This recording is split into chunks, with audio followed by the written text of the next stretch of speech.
Another day in Eagle Land. 16 days until the National Football League draft. Is that right? 16 freaking days until the National Football League draft. Is that correct? We got 16 days. Dude, come Thursday, it's 2 weeks on the nut. Man, that's crazy. Where in the world did the offseason go? Where are the Eagles going to go in this offseason? So far, they've gone nowhere. I love how everyone is going, well, the Eagles didn't really have that bad of an offseason so far. No, they lose 3 important starters to their football team. But, of course, the team was signings, and you sign a guy from Seattle that nobody wanted and gave him a 1-year contract at $12 million. And that's all of a sudden, this guy's the next coming of Quinyon Mitchell. Okay, yeah. And really, if you think about it, everyone that they've signed so far has been a dude.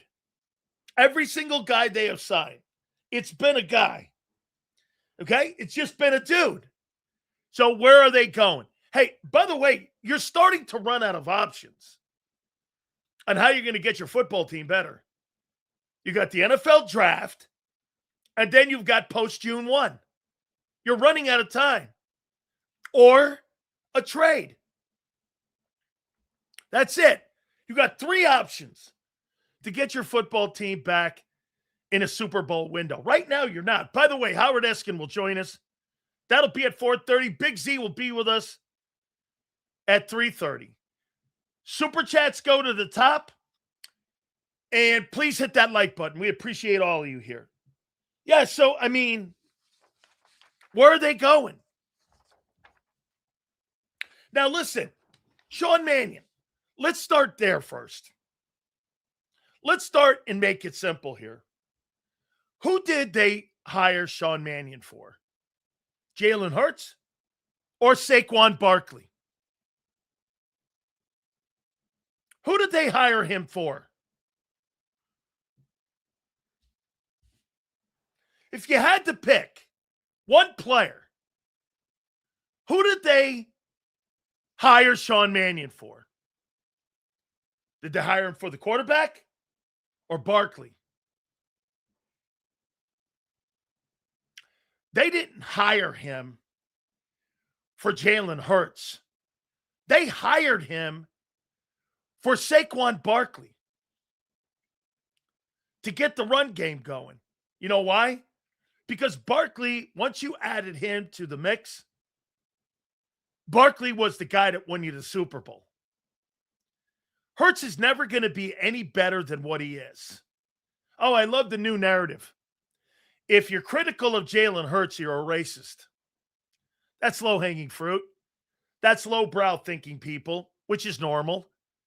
And what you do is you laugh that off because that's their only go-to. Is exactly that.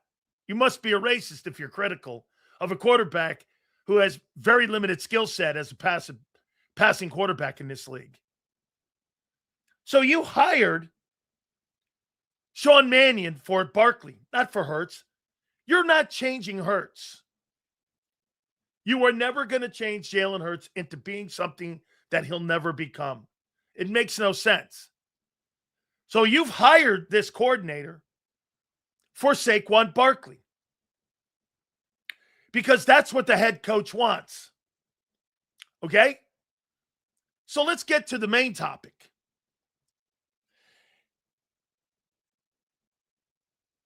Has Nick Sirianni been the right or wrong coach for Jalen Hurts? Yes or no? Has he been the right or wrong coach for Jalen? Jalen's just as limited as he's ever been as a passer in this pocket. He's not gotten any better as a passer.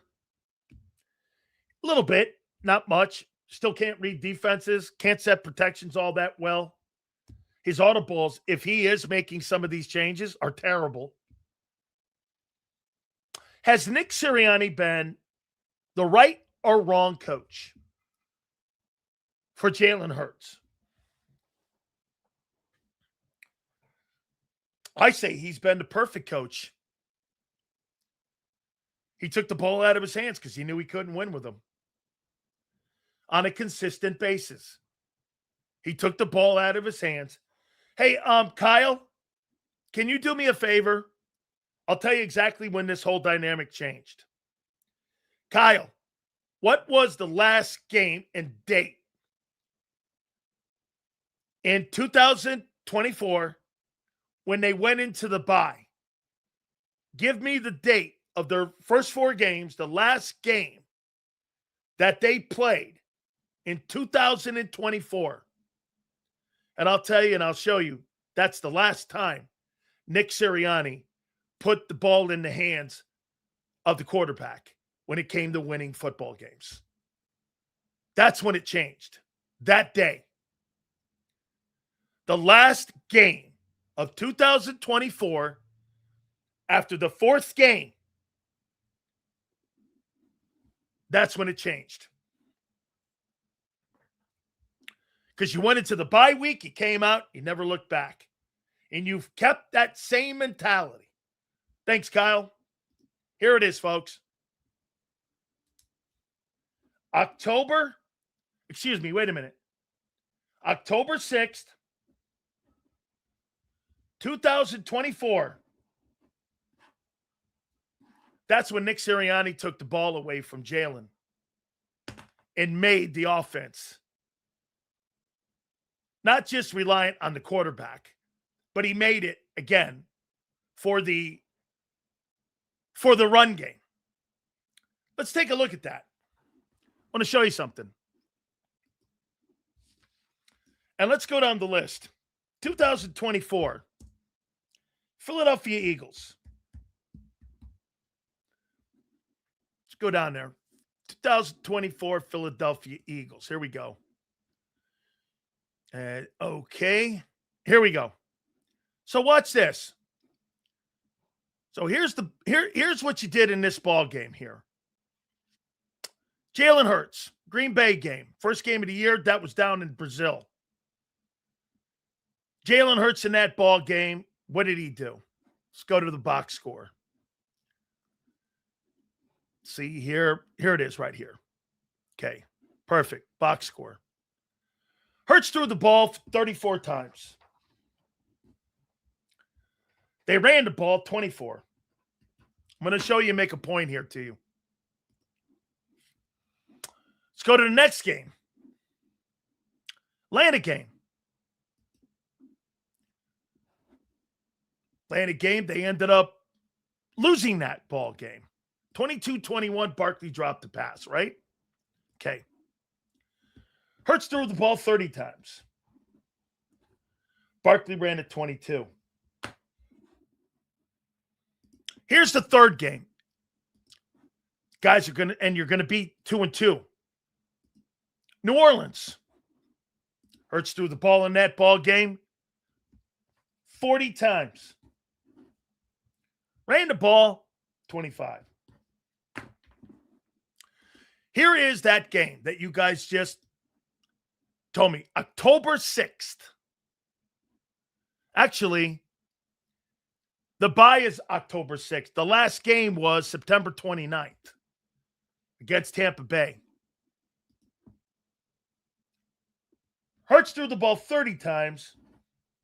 You ran the ball 10 in that game.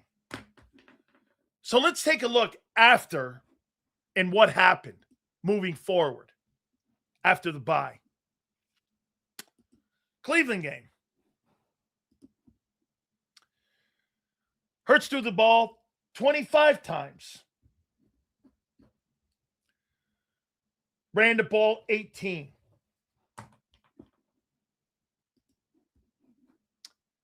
That was the lowest passing attempt output. New York Giants. It's got to be a high volume, I would think. He threw the ball 14 times.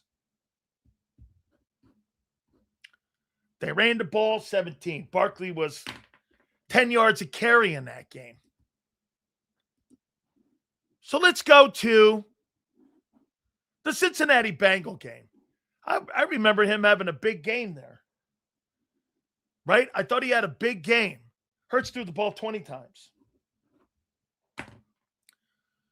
Barkley had 22 carries at 6.5 yards a carry. Let's go to the Jacksonville game. I thought he had another big game in that one, didn't he? Throw for a lot. Hurts threw the ball 22 times. They ran the ball 27. I'll do a couple more, but I think you get the point here. Folks, look at this. The first 4 games of that year, 36 attempts, 32 attempts, 40 attempts, 31 attempts. The next 4, 25, 14, 20, and 22. Couple more here. The Cowboy game. Jalen Hurts threw the ball 18 times. Barkley, again, you guys had a ton of turnovers. Let's go the Washington game. Surely you guys threw the ball a lot there. Hurts threw the ball 25 times. That's the most since week 5. Barkley had 30 carries. Let's go to a couple more. Rams game. 37-20. Jalen Hurts. Hurts had 21 attempts.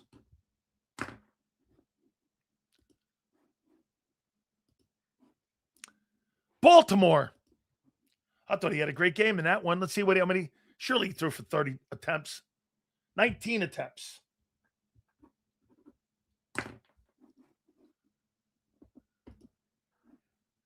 So here's my point.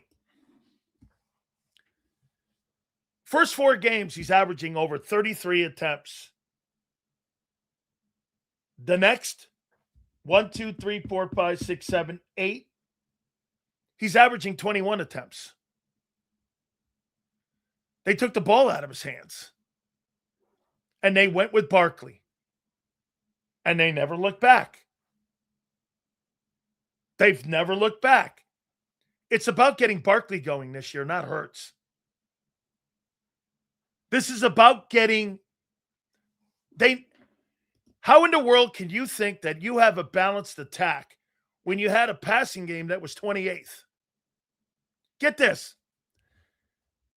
J.A. was a balanced attack. Fans are dumb. He thinks a 28 ranked passing attack is balanced. When you guys had the second best rushing attack, Prince is calling that balanced. How is that balanced? And this last year, when it was exposed, he couldn't do it.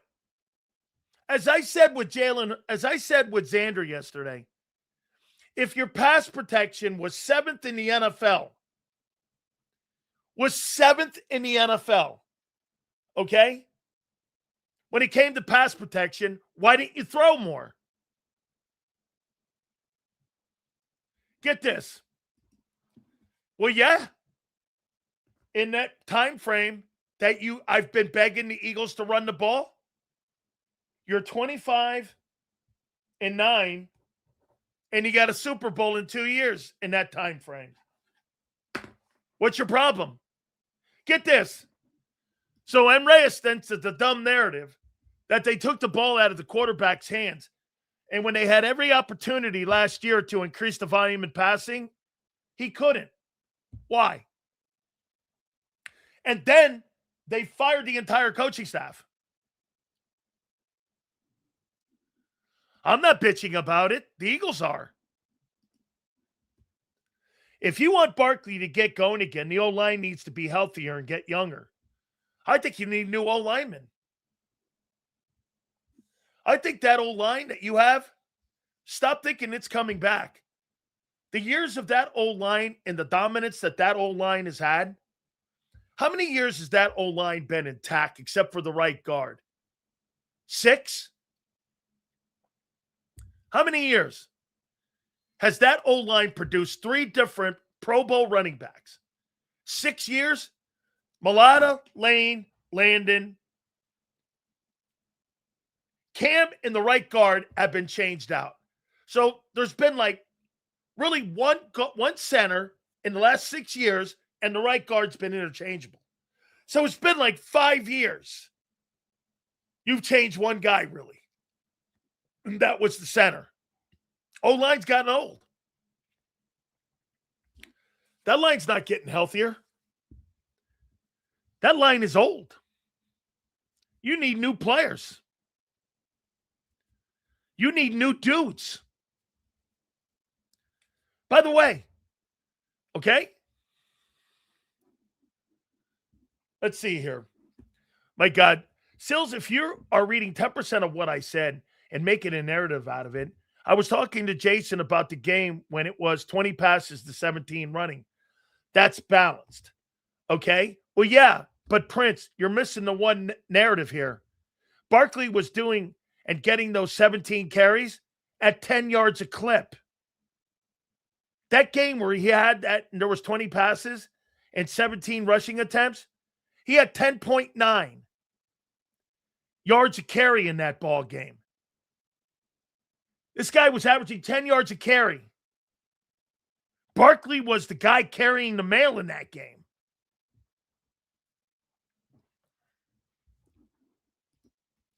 No, you're saying that, but during the year you have the nerve to say Barkley was washed.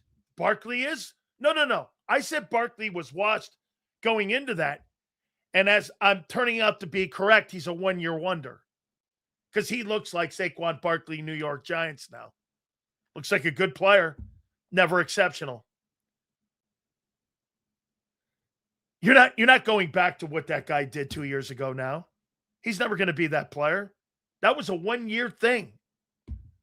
If you think that guy's going to put another year up like that again, based off of what? That he's done that before in the past? He's never done that. The only guy that's playing right now that has ever done that is Derrick Henry. Derrick Henry has like 3 years where he's near $2,000. Saquon Barkley has never done that.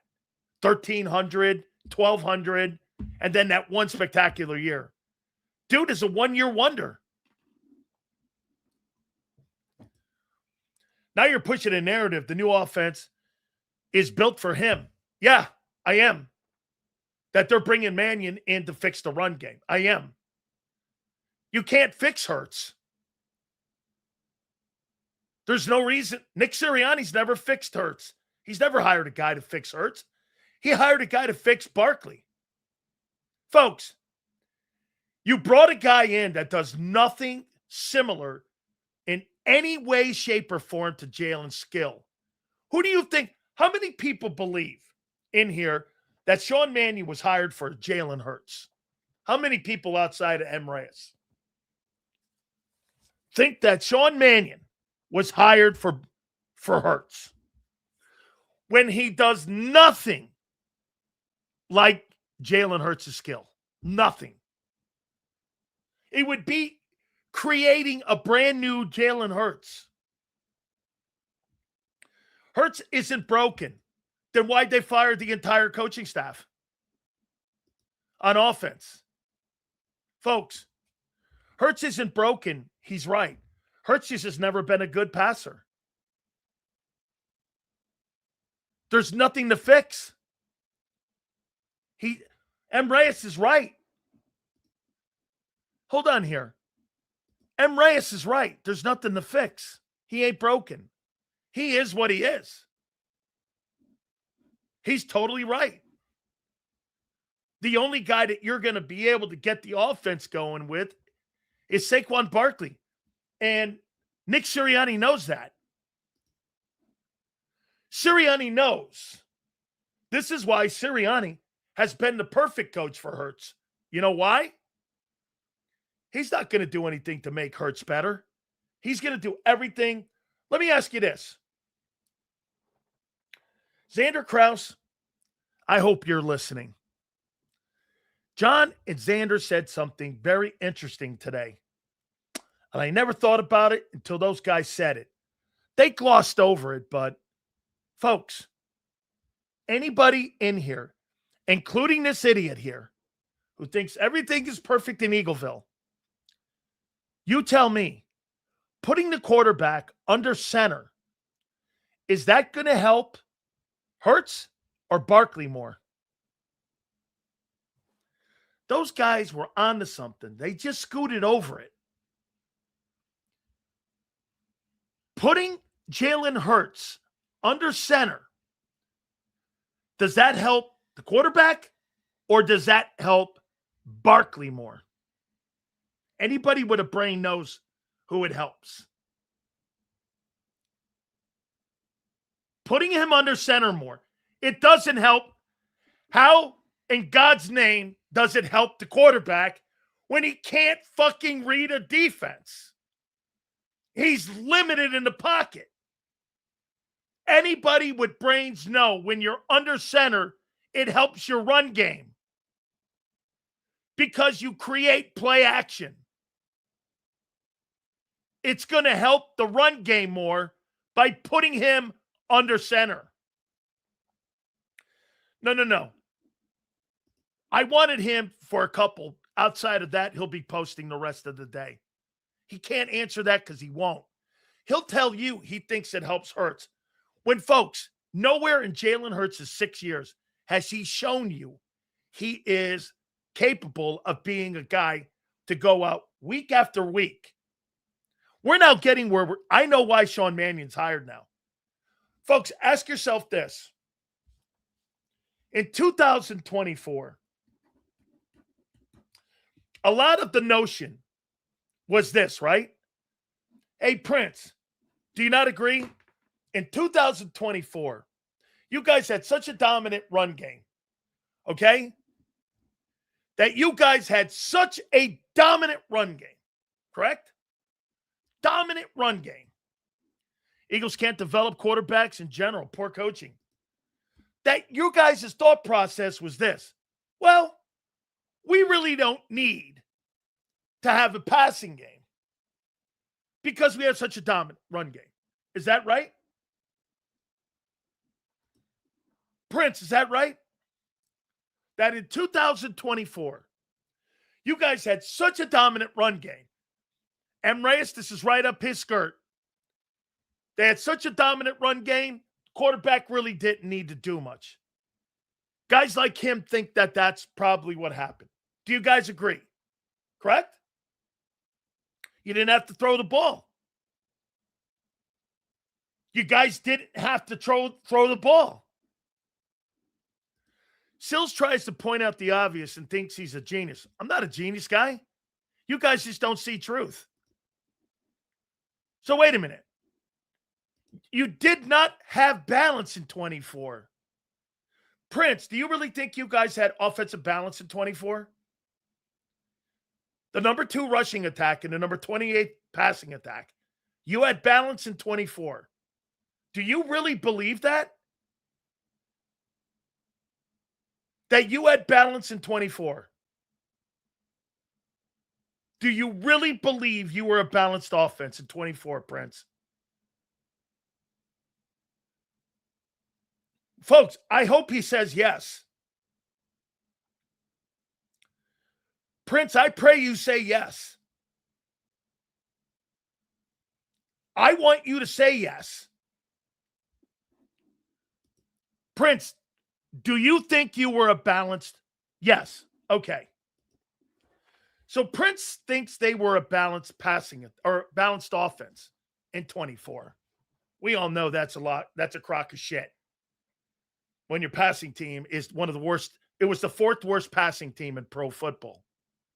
But to his point, okay, Prince's notion was this, and many of you, like M. Reyes, well, they didn't have to throw the ball in 24. Well, guess what? In 25, you had to. Don't blame the O-line. They were 7th in pass protection.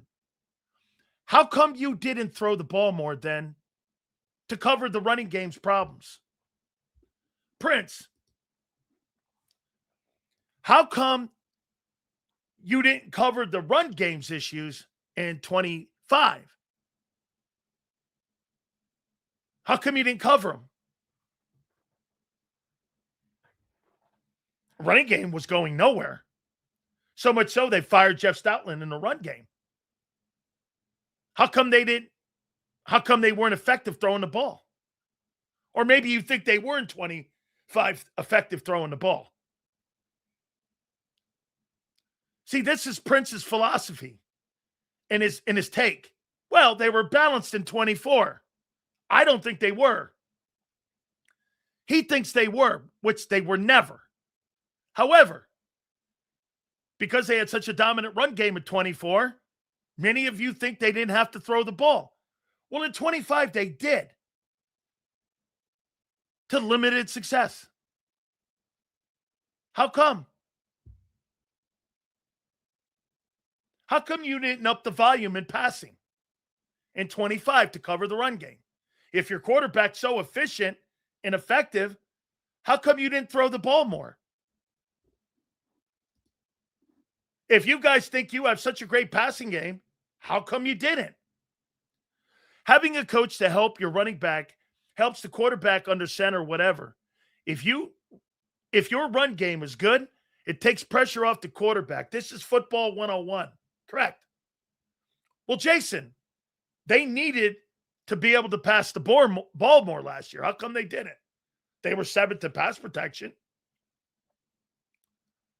How come they didn't? Any answers? Anybody? Because I'm curious about this balance that Prince and M. Reyes and everyone thinks that you have. I'm curious where you see that. Well, how come in 25 you guys didn't cover for the lack of run game? You think Hurts would thrive in Chip's up-tempo offense? Yeah, because it's one read. Because the offensive coordinator was asked. No, because the quarterback was taking directives from the head coach, because the head coach knows that the only way they're going to win is through the run game. That's why they were running into a wall last year, running the same play. That's why Nick and those guys took over the run game responsibilities from Stoutland, because they were trying to improve the run game throughout the year, not the passing game. They never in any way tried to improve the passing game. And that was the frustration of AJ. 2025 exposed everything that was going on behind the scenes in 24. If it wasn't for Barkley's sensational 24, there's no way in hell. Along with the great defensive performance. The defense performance and the run game was the reason you won the Super Bowl. Plain and simple. Nothing else. Because when it was called on in 25, you couldn't do it. Am I wrong? Kevin Patullo and those guys were working on the run game. I'm wrong? How am I wrong? When your passing game needed to be effective last year, after the first month of the season, you were 7-7.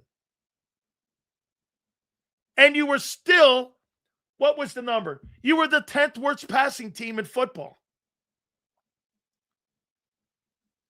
How am I wrong? You were the 10th worst passing team in football. The year before that, you were 4th worst passing team. And when you needed it in the playoffs, you got worked over by a JV team. Nick is actually the perfect coach. It might be actually Nick's winning in spite of Jalen Hurts. Get this. I'm starting to roll that way. Nick Serriani might be actually winning in spite of this guy. Sean Mannion was hired to fix the run game, not Hurts, because he doesn't have any skill set, or he's never been around a quarterback. And get this, that's not even his style of quarterback play when he was a player. That's not even anything remotely close to even how he played. Wait a second. Flip-flop? What are you talking about? I'm trying to figure out why you hired a guy that has no bearing on Hurts' skill. Now I know why. The organization, it's why you're having all these stories. Hey, folks, get this. There's no question they hired Sean Mannion to get Barkley going, not Hurts. You ain't fixing that dude. You'll never fix that guy. There's nothing he will ever do that he's not what he is right now. This is year 7. Tom Brady, he didn't change his game. He became a smarter player. You're asking Hurts to change as a player with this new coaching staff. Yeah, except win a Super Bowl. Yeah, guess what? I know. I saw Darnold win one, and I saw the journeyman Foles win one. Means nothing in the landscape of how good a player is. Hey, dude, wait a second. Hey, Ty, do you think a Super Bowl win, Ty, do you think a Super Bowl win means you're an elite player in this league? Do you? Do you think if you win a Super Bowl, you're an elite player in this game? If you win that game. Okay, fair enough. Because it doesn't. It doesn't. I mean, right. You don't make Trent Dilfer an elite ball player. I'll take that. I'll go there with this. I'll go there. Yeah. Dude, Doug Williams, all them dudes. I mean, Prince, sweet, you're wrong. Sit there and take it. Dude, they'll never take it because they can't. Get this. Because what they're doing is, like I said, I'm pointing out the facts. Here's your facts. 2024, the guy was turning the football over as much of a rate at, hey, so let's do yes and no. Was at the beginning of the 2024 season, was Jalen Hurts turning the football over at an exceptional rate, just like he was in 23? Yes or no?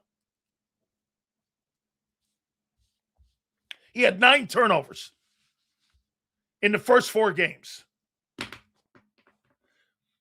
And he had 28 in the year previous. Was he? Was he turning the football over at an exceptional clip? Yes or no? Okay. Yes. All right. So what did they do? What did they do? Hurts was missing his weapons the first 4 games in 24. Folks, let's keep diving into that. Brock Purdy lost almost every single player except for Christian McCaffrey in that playoff game, and he missed half the year, and he beat you. So if Jalen Hurts is missing players, he can't carry a team? Thank you. Appreciate it, Easy. Okay. So the guys like Prince and guys like M. Reyes, 2024, they had an epiphany. We got to start riding the true guy in this huddle. That's Saquon Barkley. We got to ride Barkley. The run game. Remember what Lane did and Mulata did at the break and at the bye? We got to run the ball. They ran the ball. You were 28th in passing. All of you, like M. Reyes and all you guys said, hey, it's like a brand new 63 split window coupe Corvette sitting in there. We'll take it out only on sunny days when we need it. And what happened was the fool's gold was the Super Bowl. See, Sills? Okay. Fair enough. You had that right to land on that pod because that's exactly what happened. Well, 25 came. And I'll show you what happened in 25. and the collateral damage of what happened in 25. Get this. Even the coaches knew that this was headed this way, and I'll show you why. So in 25, the run game was going nowhere. Okay? It was going nowhere. What happened? They had to increase the passing volume. Funny, the passing game never got better. Like ever. Why? Because the quarterback's who he is. And this is what led to AJ's frustration. And this is what led to the coaches all being fired at the end of the year. Because they had to do something to get this offense back on track. You're not going to change Jalen Hurts. They're not hiring these guys to change Hurts. They're hiring these guys to improve the run game. And to utilize, who are the two best players right now? Well, probably not now. It's too late for one. Your two best offensive linemen right now going into 26, are Lane Johnson and Jordan Mailata. You're going to run more stretch runs because those guys are more athletic. Your interior is not that hot. So at the end of the day, you're going to run more stretch plays. And you're going to try to improve the run game. How do you run stretch plays? Under center.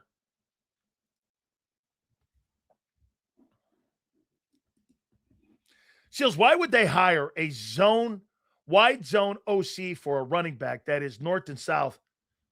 Who said Saquon Barkley fits the system? Who said Saquon Barkley fits? You're saying that. I never said he fit. I don't think they're going to fix him either. I don't. You got a power eye run game, kind of. You got off guard running. You're inside running. This is why I'm saying, I don't know where this is going. Prince is delusional. Hurts is what he is. 7 years in the league. Ain't much changing from here on out. Absolutely true. I wonder what Carson Wentz would look like with Nick way better and O-line would be healthier. Hey, all I'm saying to you is this, is that Carson Wentz actually fits this, what they're going to try to do more than what Hurts does. They didn't hire one coach offensively to help him. Now I know why. It's all about getting a run game going. It's not about getting the passing game going. At the end of the day, get this. Here's this dickhead again. Hypothetical? It's not hypothetical. This is who they hired. Get this. There's not one thing I said hypothetical. 2024, they ran the ball. They were the fourth worst passing team. Those are facts. They were the fourth worst passing team in pro football. Prince says they're balanced. They had the number 2 rushing attack and number 4 worst passing attack. Well, they had the 7th best pass protecting team in 2025. How come you didn't throw the ball more? You have 2 1,000-yard receivers, and you had the 10th worst passing team. What happened? What happened? Look at this guy talking about 22. Folks, that's 4 fucking years ago. I told you back then, he'll never be that good again. That'll be the last time you see him that good. He's never remotely gotten close anything near that. Okay, you tell me, what happened? How come Hurts couldn't throw the ball more with more efficiency a year ago? You were the 10th worst passing team, the 16th best rushing attack. Help me out here. What happened? How come your quarterback couldn't elevate the offense? His numbers were better in 24? Folks, there were 3 games this year he didn't complete a pass in the second half.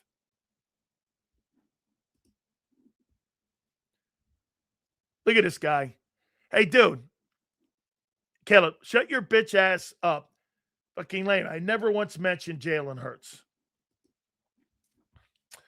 Sills knows all. Well, get this. I'm talking to you on what happened. Dude. Hey, Big Red, what did I say that hasn't happened? I'm going to do it one more time for Big Red. In 2024, I showed you your first 4 games of the year, 36 attempts, 31 attempts, 40 attempts, 30. They went to the break. After that, 18, 23, 20, 19, 20, 21, 16 passing attempts. Why? Because they were going to ride Barkley in 24. All of you said to me, well, they don't need to pass the ball. I remember guys on my own channel saying they could pull it out when they need it. Okay? Well, guess what? I never bought that. They were never going to be that team. Guys win the Super Bowl. Hurts is great in the Super Bowl. Okay? Hurts is great in the Super Bowl. You guys were like, Sills? Well, okay. Now, when 25 comes, they're 7th in pass protection. And to what Zander said at the beginning of the season, they're going to need to have more from the passing game. How come they couldn't do it? Prince Hurts is cooked. He can't pass. Everyone in the fucking league knows it. Keep defending your boy, you simp. They do. They will. Don't worry. They'll do exactly what they did to Carson Wentz by the end of 26. Folks, by the end of 2026, this will be over. This will be over at the end of 26. So that's why they're offloading AJ. Won't need him in a heavy run game. Eduardo, very good. That's right. Why am I paying $32 million when we're going to go heavy run? That's exactly correct. Dan, do you think that the team's going to be better offensively if we get rid of AJ? Well, it'll be more effective because, one, you won't be spending that kind of dough on a receiver that's useless. And second, nobody in the league buys it anymore. He'll be the worst and most overpaid and most underutilized player in the league next year because nobody's going to buy it. A.J. Brown is also obsolete now in this offense in Philly. He's as obsolete as any player in that huddle. Why? Because he's not a decoy anymore.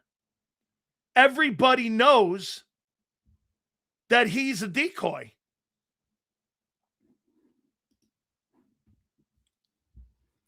Seriously, if you're going to get the running game going, doesn't it make sense to take an O-lineman at 23? Absolutely. As a matter of fact, Kyle, I trade back at 23 and get down there towards the end of the draft to see if I can pick up 2 ones and get 2 offensive linemen down there at the end of the draft. Yeah.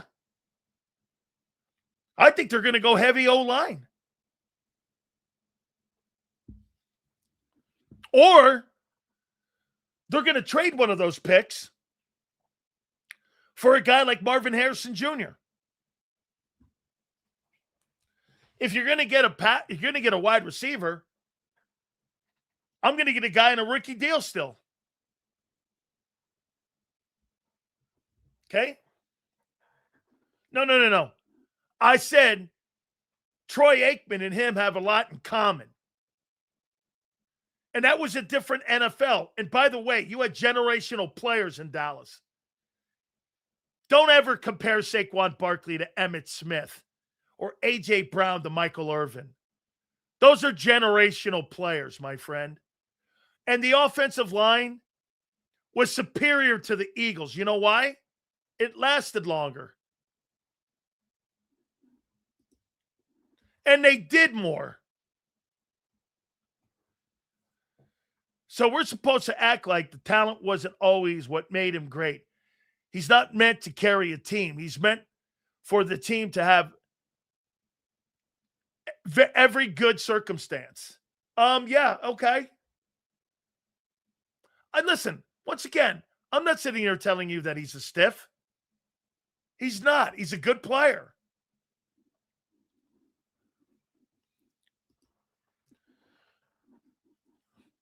I didn't bring that up. Get this. Balance is a trigger word for Hurts now. Folks, this guy is going to let you believe that he thinks that the fourth worst passing attempt, and he's not going to tell you the full story that Barkley had 17 carries in a game, but was at 10.9 carries per play.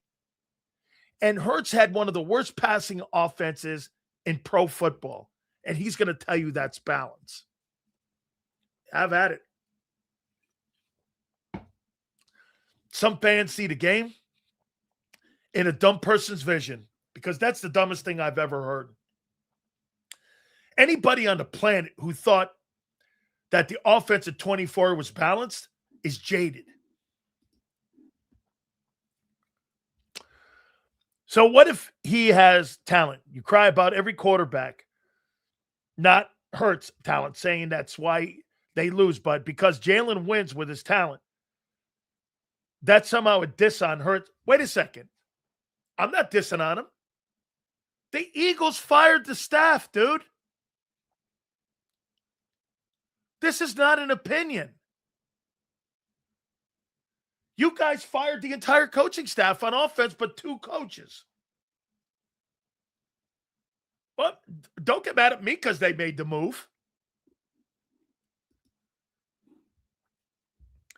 Manning hire doesn't matter for the run game. Teams are going to force Jalen to pass. He has to prove he can do it consistently. Until then, they're going to continue to load the box. Twiz. Well, that's what they did a year ago. And it wasn't good enough. What makes you think it's going to be better this year? That's a great topic. What makes you think the offense is going to be better this year? Optimism? Hope? Based on what? Based on what?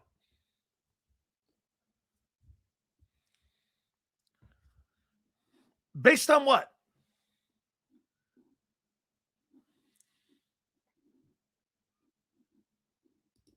Of course it was. Your own eyes? So, what have you seen so far? Mello, what have you seen so far that makes you think your offense is going to be better in 26? What have you seen so far? Help me out here. I'd like to know because maybe I missed something.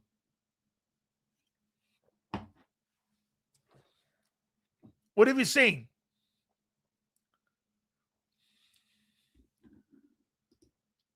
I think it's going to be the same.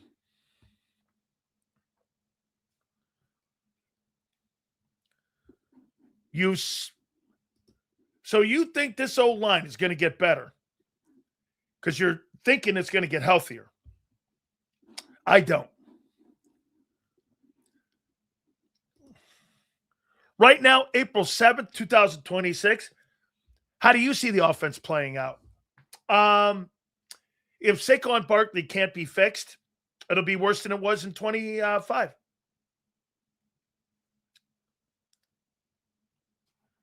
That's how I see it.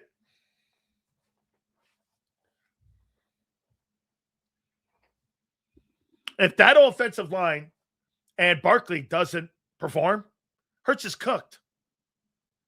Because Hurts can't. Here. Listen to this. Sills, my IQ is way higher than yours. Not in football, my dickhead friend.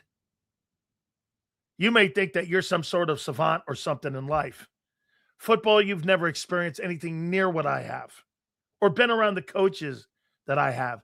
Your fucking knowledge and IQ of football is a zero, imbecile-ish to me.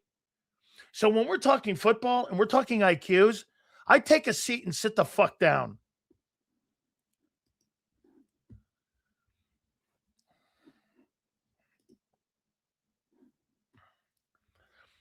They already have Bigsby. He looked more effective than Barkley last year. See here. Chills. From under center, the Eagles could run four things from formation. Run RPO, rollout, pass route, wiggle passes, screens, middle screens too. You can add there. You can add that to the mix too. Yes, absolutely. This guy's talking to me about fucking IQs. Football IQs, guy? I'll bet you and Madden are probably best friends. Besides your right hand and your controller with Madden, I'm sure you fucking guys are best friends. Put 87 Sills next to Jalen Carter, bro. Hey, love to have Vic. By the way, I'll tell you a little bit about Vic Fangio. From 1987, a friend of mine contacted me about Vic and where Vic learned. Where do you guys think Vic learned all his defense from? Anybody know?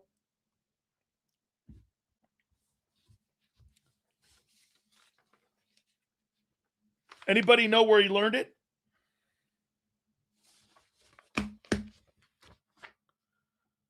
Anybody know where Vic learned his defense? I talked to him last night. Anybody know?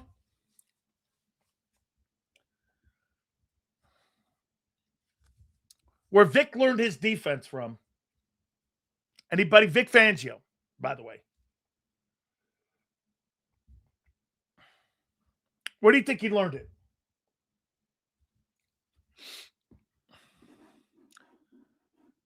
Getting closer.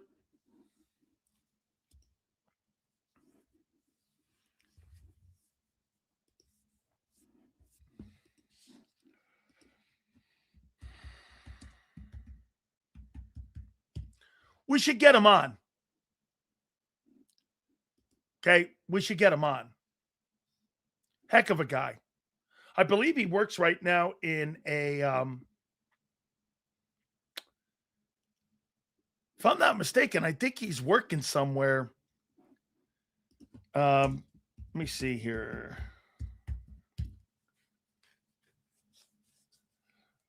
Let's see now. Let me go back one more here. Hold on here. And it's Orleans Saints. I want to make sure that he told me this right. Yeah, let me go here. Just double check. Hang on here. Okay. Yeah. I didn't know that was his brother. Anybody? He learned it from a dude by the name of Steve Sidwell, who was the D coordinator with the New Orleans Saints. And he was actually the guy to put the Soul Patrol together in New Orleans for Jim Mora, Sr. And Vic was the outside linebacker coach. Vic handled, I think he handled the outside LBs like Ricky Jackson, but the inside LBs were more Steve Sidwell. And I remember Steve. Steve was the defensive coordinator of the New Orleans Saints when Vic was the linebacker coach in 87 there, when I first got into the league. You know, because everyone kept telling me, you know, Vic's been doing this. Well, Vic got all of his knowledge from Steve Sidwell and a lot from Jim Mora, Sr., and how he was able to put that almost like Tampa 2 defense together. Those were the two instrumental guys that really put that and that formula that Vic is enhanced for sure. But those guys were the cement layers in Vic's defense. Those are the guys that really put what Fangio does as a base. His base defense is that defense. That's not a Vic Fangio discovery like many of you in Philadelphia think. That's not. That came from Jim Mora and from Steve Sidwell. And Vic evolved it for sure. Dom Capers was also on that staff. That's right, Kyle. Dom Capers was on that staff as well. And Dom had a lot to do with the secondary. And Dom had a lot to do with the understanding of what the secondary was. Oh, and for the, listen, I got great respect for Vic. Vic recruited me when he was at Milford Academy. And I had my first chance to talk with Vic. As a matter of fact, one of the jerseys, Milford Academy sent me a jersey because, again, I was recruited. I was going to go there instead before I went to Maryland. I was going to go there, and Vic was the D coordinator there at Milford Academy. His very first job was at Milford Academy. And I said Dom Capers had influence. Yes, huge influence. Okay, huge. Well, the 1987 and 86 New Orleans Saints, when Mora brought Vic from the Philadelphia Stars, how come he wasn't named coordinator? Steve Sidwell was. And the DB coach was Dom Capers. That's lying? That's fact. Vic Fangio first went to the Philadelphia Stars. Mora brought him to New Orleans. And Sidwell was the DC there, not Vic. Vic wasn't the DC there. Steve Sidwell and Dom Capers was the secondary coach. Vic was the outside linebacker coach. Okay? Hurts, still's obsessed with Hurts show. I'm talking about Vic Fangio. Sidwell was the DC at SMU when Dickerson was there. He coached Wes Hopkins. Yeah, that's correct. He coached with Ron Myers. And when Ron Myers was there, that's how he got into the USFL because of all that crap that went on at SMU. Very good, Kyle. That's exactly how that happened. You know they're good when they have a nickname, Dome Patrol. They were phenomenal. But Vic didn't put that whole group together. He coached the outside LBs, but in the middle there, Steve Sidwell did. That's the history of the NFL. I got you, bro. Dickerson invented NIL? Maybe. So, hey, I think we've come to the conclusion here. My friends, they're not looking to improve Jalen. They're looking to improve Barkley. If you win this year, Barkley's got to be over 1,500 yards. Because if he's under, just like 25, if Hurts is called on to carry the passing game, he won't be able to do it. This is Saquon Barkley. If Barkley doesn't have a turnaround year, Jalen Hurts is cooked. His season is based on how well Saquon Barkley does, not the passing game. If Saquon, again, with that old line, okay, doesn't have north of 1,500 yards in a big year, I'll tell you this. If Saquon Barkley in 2024 doesn't have $2,000, you ain't going to the Super Bowl. You're not. Bears signed 4 linemen last year. Yeah, made a trade for the kid Jackson with the Rams. Signed a boatload of guys. Got the kid from Atlanta to go up there who's since retired. Absolutely. key component to the success of the Bears last year was two things: the hiring of Ben Johnson and the influx of O-linemen they brought up. Hurts took him to a Super Bowl with Miles Sanders. Hurts went to the Super Bowl because that offensive line was dominant. And in 22, he was a great player. Carson Wentz had one great year, maybe two. Hurts has had one. In 7 years, let me ask you something. In 6 years of play, how many years do you think Hurts has been exceptional at the quarterback position? How many years?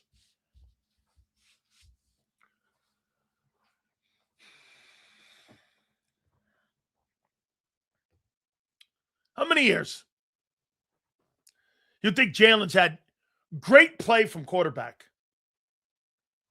What do you think? He was not runner-up 2 years in a row for the MVP. What years were that? What's the other year? 3 years? What 3 years was he exceptional? Kibo, what years? You think 2023. So he says 2023. He was great. Okay? 2023. Let's take a look at that. 2023, he was great according to that guy. So let's see here. So let's see. 23, let me take a look at that. 23 at 15 turnovers. 15 interceptions. In 2023, he had 15 INTs in 17 games. And let's see here. What other turnovers did he have that season? Let's see here. Fumbles. 23, he had 9. So he had 24 turnovers, 17 ball games. And this guy says he had a great year in 23. 24 turnovers, 17 ball games. You want to take that back, Mello?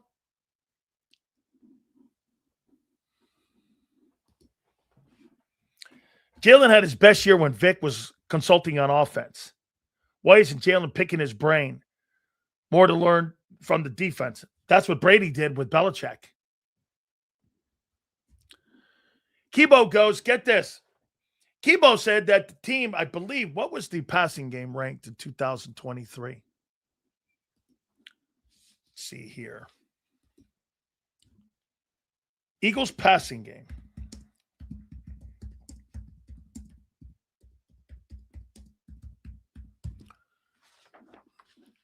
They were 16th in passing in 2023. They were 16th with 24 turnovers. 16th. Okay? 9 points, Tampa 23. 5 Eagle fans showed up. Let's see here. You see these things here? Josh Allen, Jalen Hurts.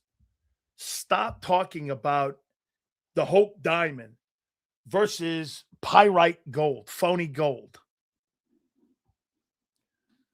I mean, it's obnoxious. Let me ask you this. If Howie Roseman, and let's play a game here.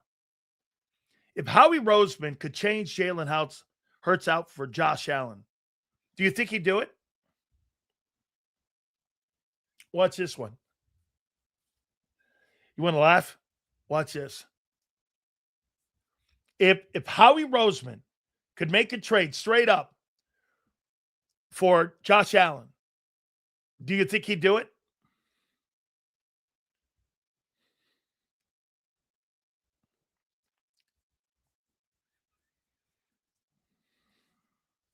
Here.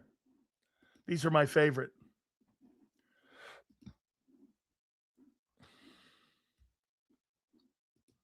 Okay.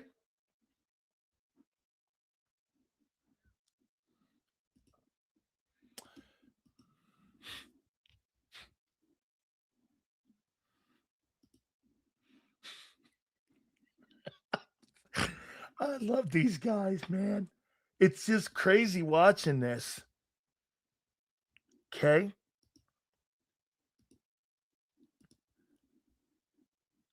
What else here? There.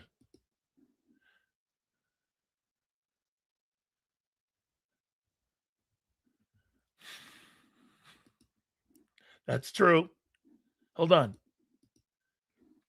Seals doesn't want to accept that Josh Allen has limitations.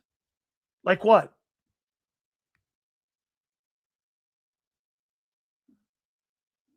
Let me take a look at something. On Josh Allen. Let's see. Let's see Buffalo Bills. Year by year record. Let's go down this list here. So here's Josh Allen. Josh Allen, running back, no doubt. This kid Cook was great last year. 16-21. And the top receiver on that team was Shakir, who had 700 yards. Let's see. Following year, 2024, Shakir was the top receiver, 700 yards. Let's see. Yeah. So 2 years, Shakir appeared at 25, had 700. And Shakir in 24 had 800. Okay. Let's go down again. Diggs had 1,000. There's 1,000 yards receiver. Let's see here. So let's go down here again to Diggs, number 2. Diggs had, let's go here, Diggs. And let's see Diggs here. Let's go Diggs. There's Diggs right there. So Diggs in Buffalo had 1,000, 14, 12, and 15 in Buffalo. Really great years. Really great years. Okay, in Buffalo. And in that time frame, what was their record? Let me see here for Josh Allen. Josh Allen, since he's been there, 12-5, 13-4, 12-5, 13-3, 12-5, 13-3, and 10-6 since he's been in Buffalo. And his offenses have not been ranked any higher than 13th in passing. Allen's limitations are bums he throws to. Eagles' limitations is the quarterback can't throw to superstar wideouts. Do you dummies understand? No, they don't.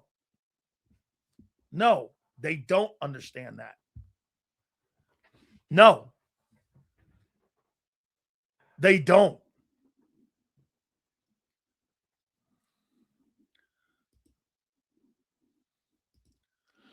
Seals, I wonder if Hurts has ever had anyone to teach him how to really study film. It shows on the field when a quarterback doesn't put in the film work.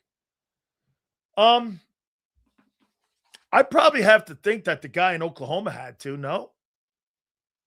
I would think that guy in Oklahoma, who's now at Southern Cal, more so than, and by the way, if I'm not mistaken, I think he had Bill O'Brien and Lane Kiffin may have been down there too. There are a lot of good quarterback coaches down there. Hey, funny, all those great offensive coordinators and all those great people that he had there, they all agreed to move off him at Alabama. You think that's wild? Lane was in agreement to move off him. Sarkisian was all in agreement that Hurts wasn't the guy. All those guys that were down there that have gone on to greatness in college all agreed to move off him. Why?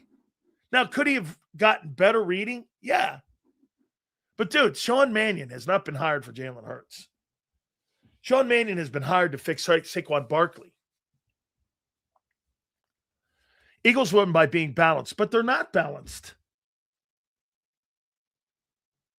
When they win, you compare. I don't ever compare him to Josh Allen. I don't compare him to Josh Allen. Dude, Josh Allen is a superior ball player. He's a generational player. Joe Burrow is generational from the pocket. Mahomes is a generational talent and winner. Brady is not a generational talent. He's a generational player. Nobody was going to sit there. This is why he fell in the draft when he came out. Don't you guys get it? His ability is nowhere near what ended up being what made Brady great, was his processing of the position. Brady made himself into that. Brady was never going to be that. The NFL looked at him coming out of Michigan and said, that guy has no redeeming qualities that are going to help him become a superstar player. What they didn't know was Brady's processing internally and how Brady saw the game. Nothing at the combines prepares NFL teams for that. That's why they like this kid Mendoza, because they see a little bit of that intangible in him. As an athlete, he's just another guy. The kid from Penn State might be more talented, but you have to be able to process that position.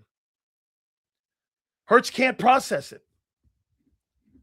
And that's why he's got a limited offense.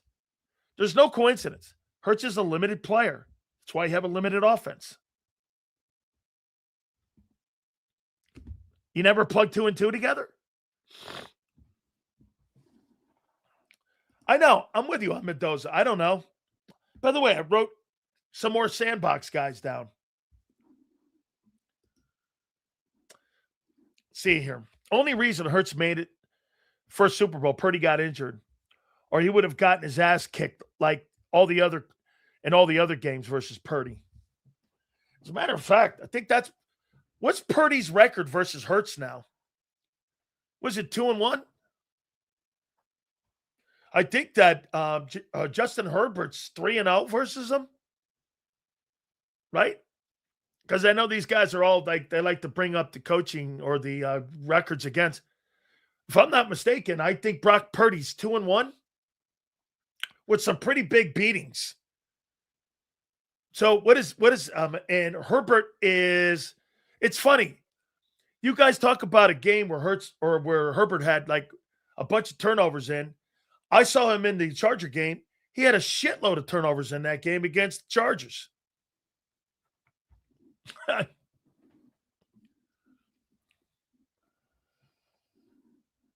See here. Now there's an excuse on why Hurts won, but there's no excuse for our offensive line play last year. Hollywood Hogan, fuck you, make it make sense. So wait a minute. If the offensive line was as bad as you said it was a year ago, and they were 7th in pass protection, why didn't you throw it more?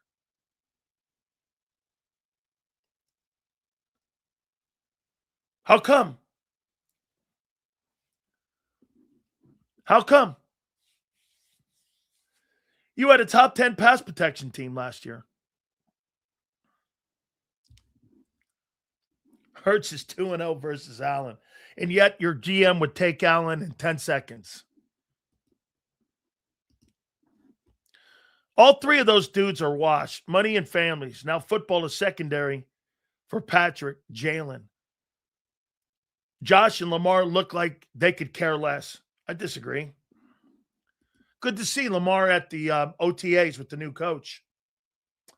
and in the workouts. I like it.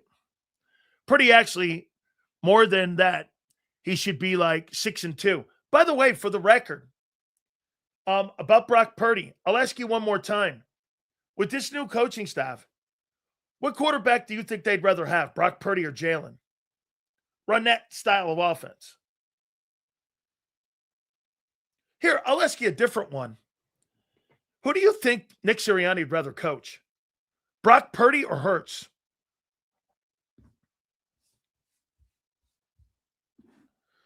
Who would he feel more comfortable with?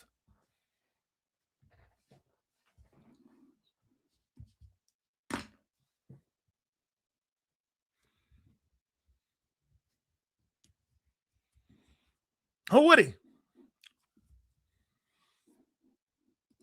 Brock Purdy for sure. Right. Purdy's a drop back guy. He'd rather coach that style of quarterback because that's who he's coached.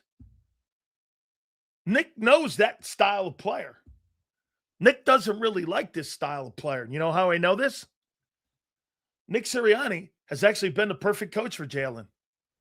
He's done every single thing to win without the quarterback. No doubt. They don't hire coordinators to help them. They hire coordinators to make the offense work. Nick believes in a system around Jalen. Let me ask you this. If Nick Sirianni was the head football coach of the Philadelphia Eagles and Phillip Rivers was the quarterback, you think they'd run that same offense?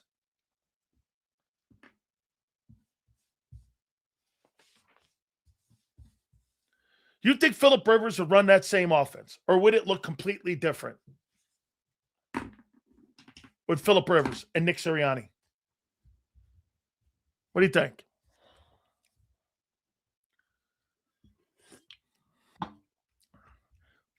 I don't give a shit who the DC is. Nick would put the game in like Shane Steichen. He'd put the game in the hands of Phillip Rivers and say, go win me a game. Here's some ideas and some plays. Here's what we're going to do with trying to move the offense around.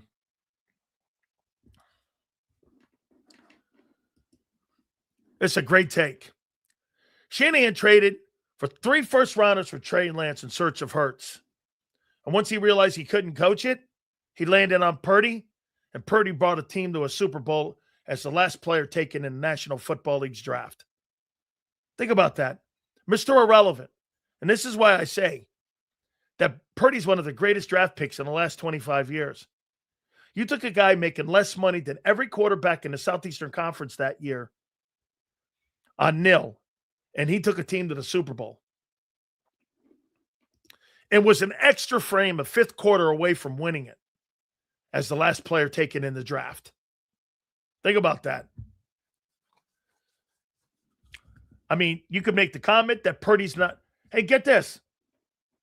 Okay? Yeah, I know. Sam Darnold, a journeyman, who's on 5 different teams, just won a Super Bowl. Making $30 million. Don't need to make 50. Get this, right? Oh, here's one of my favorites. Always go with race. That's when you know a guy's a complete fool because he has nothing else. Folks, see these people here? These think you're going to hide under your desk and fucking cry and all that. This is what makes this great and America great. It's because piece of shits like this here, right here. It's perfect. It's a great take by him. Tells you who he is. Okay? Oh, I do love these losers. I completely do. Are you kidding? They make my day.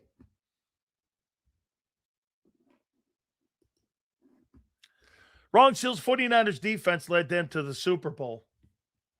So let me show you this. Senior says the 49ers team led them to the Super Bowl. So let's take a look at that year that Brock Purdy had. He probably had 2,900. Get this. Would you guys agree with Senor here? If Senor's right, and get this, if Senor's right, okay? If he's right, Hurts would have Purdy would have thrown for like 2,900 yards and 18 touchdowns that season. So let's take a look. He probably had a bad year, and he was probably carried that year they went to the Super Bowl. So let's take a look at Brock Purdy's season that year. He probably had Jalen Hurts numbers, like 2,900 yards and 18 touchdowns, to what Senor's saying. So he's probably right. Let's see here. Year they went to the Super Bowl.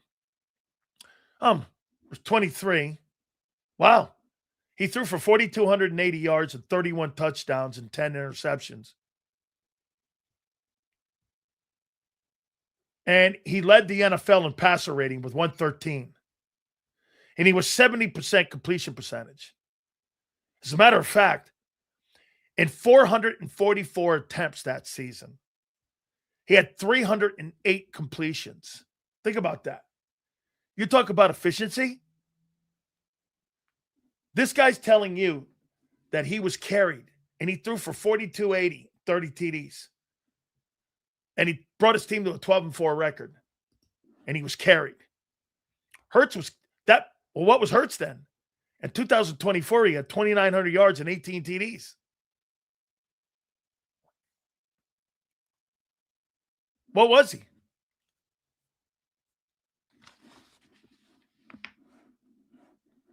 I mean, what? I mean, okay. What was he?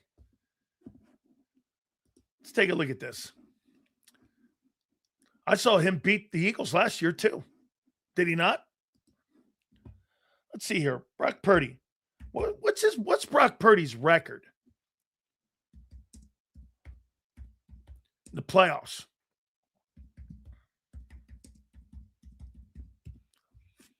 Five and 3. Okay. He's got a winning record. All right. Let's see here. So here's Brock Purdy. Playoffs. 1/14/2023. NFL wild card. 332 yards and 3 touchdowns. Quarterback rating of 131.5. Against Dallas. 19 of 29, 214, 87.4, and 66 completion percentage. Oh, he got hurt. Get this, when he got hurt in that Philly game, he was 4 for 4. Green Bay game, he was 23 of 39 for 252 yards passing and 1 TD. Against Detroit, he was 20 of 31, 267, touchdown and a pick. In the Super Bowl, he was 23 of 38 for 255 yards and a touchdown. Against Philly this last year, he was 18 of 31 for 262 yards and 2 touchdowns and 2 picks.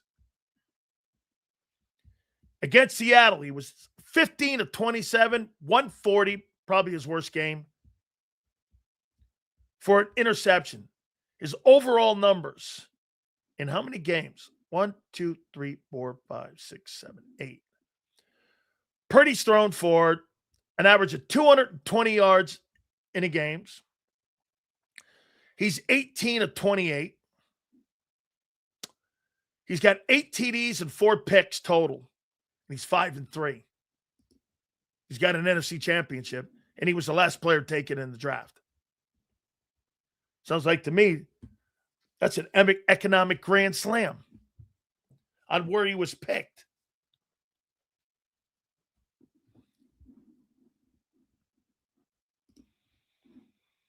How many Super Bowls did Purdy win? There'd be none.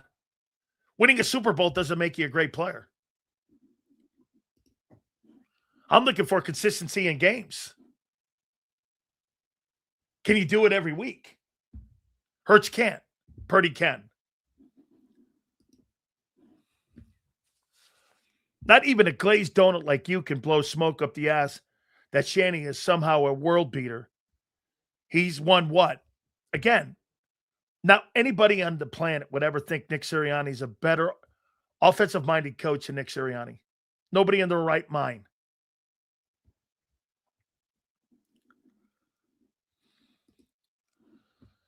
I agree. VAR just took a look at the front office moves, almost mimic San Francisco. That is one of our bigger rivals. Oh, yeah, you're doing everything right now to try to get into the Shanahan and Sean McVay window right now of trying to do the things that San Francisco and the Rams are doing. You understand this, right? Sills matter to Sills, not stats matter to Sills, not championships. Yeah, because stats are trends and shows you what a player does on a week-to-week basis. Championships are a result of a roster and players that a GM puts on the team. Player has no control of the guy playing on the other side of the ball. Jalen Hurts can't stop anybody from getting a touchdown on the Eagle defense. He's got no say in that. It's not like NBA basketball where you can play both sides of the floor. Stats is how you get paid in the NFL. Those are called trends, accomplishments. You wouldn't understand that. And you refuse to think, you think players are paid on winning games. They're not. Look at the top 10 quarterbacks and their pay. Not one guy's won a Super Bowl. Not one guy in the top 10 highest paid players this coming year, when it comes to quarterbacks, has won a Super Bowl. You don't know what you're talking about. Swap team Hurts on the 49ers and Purdy with us. That's an interesting matchup. Absolutely. Right? Leading up to the Super Bowl, you went on and on about what they had to win now. Let's go. That's not true. I've never deviated. Bro, winning a Super Bowl doesn't get you paid. What are you missing? Dak Prescott has never won a lot in the postseason. How is Dak and Jordan Love and Trevor Lawrence and all of these guys the highest paid guys in the league? How are they the highest paid guys? Yeah, look at this. It got Kenny Walker paid on a different ball team and at $12 million. Great. $12 million? Seattle thought that was too high. For the reigning MVP, they went later. You're not as much of a factor as you think.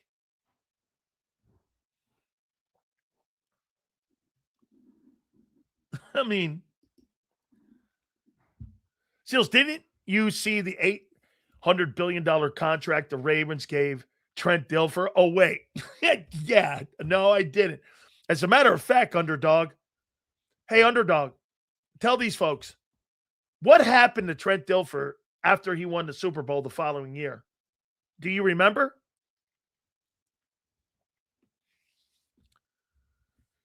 Do you remember what happened the next year after he won the Super Bowl?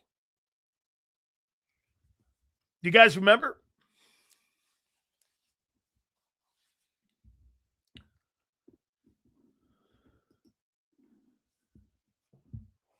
Do you guys remember? Look at this guy here. No, but Jim Plunkett did. Was an MVP too. And he was a journeyman. He was a journeyman. And he won 2 Super Bowls. They got rid of him for Kyle Bowler.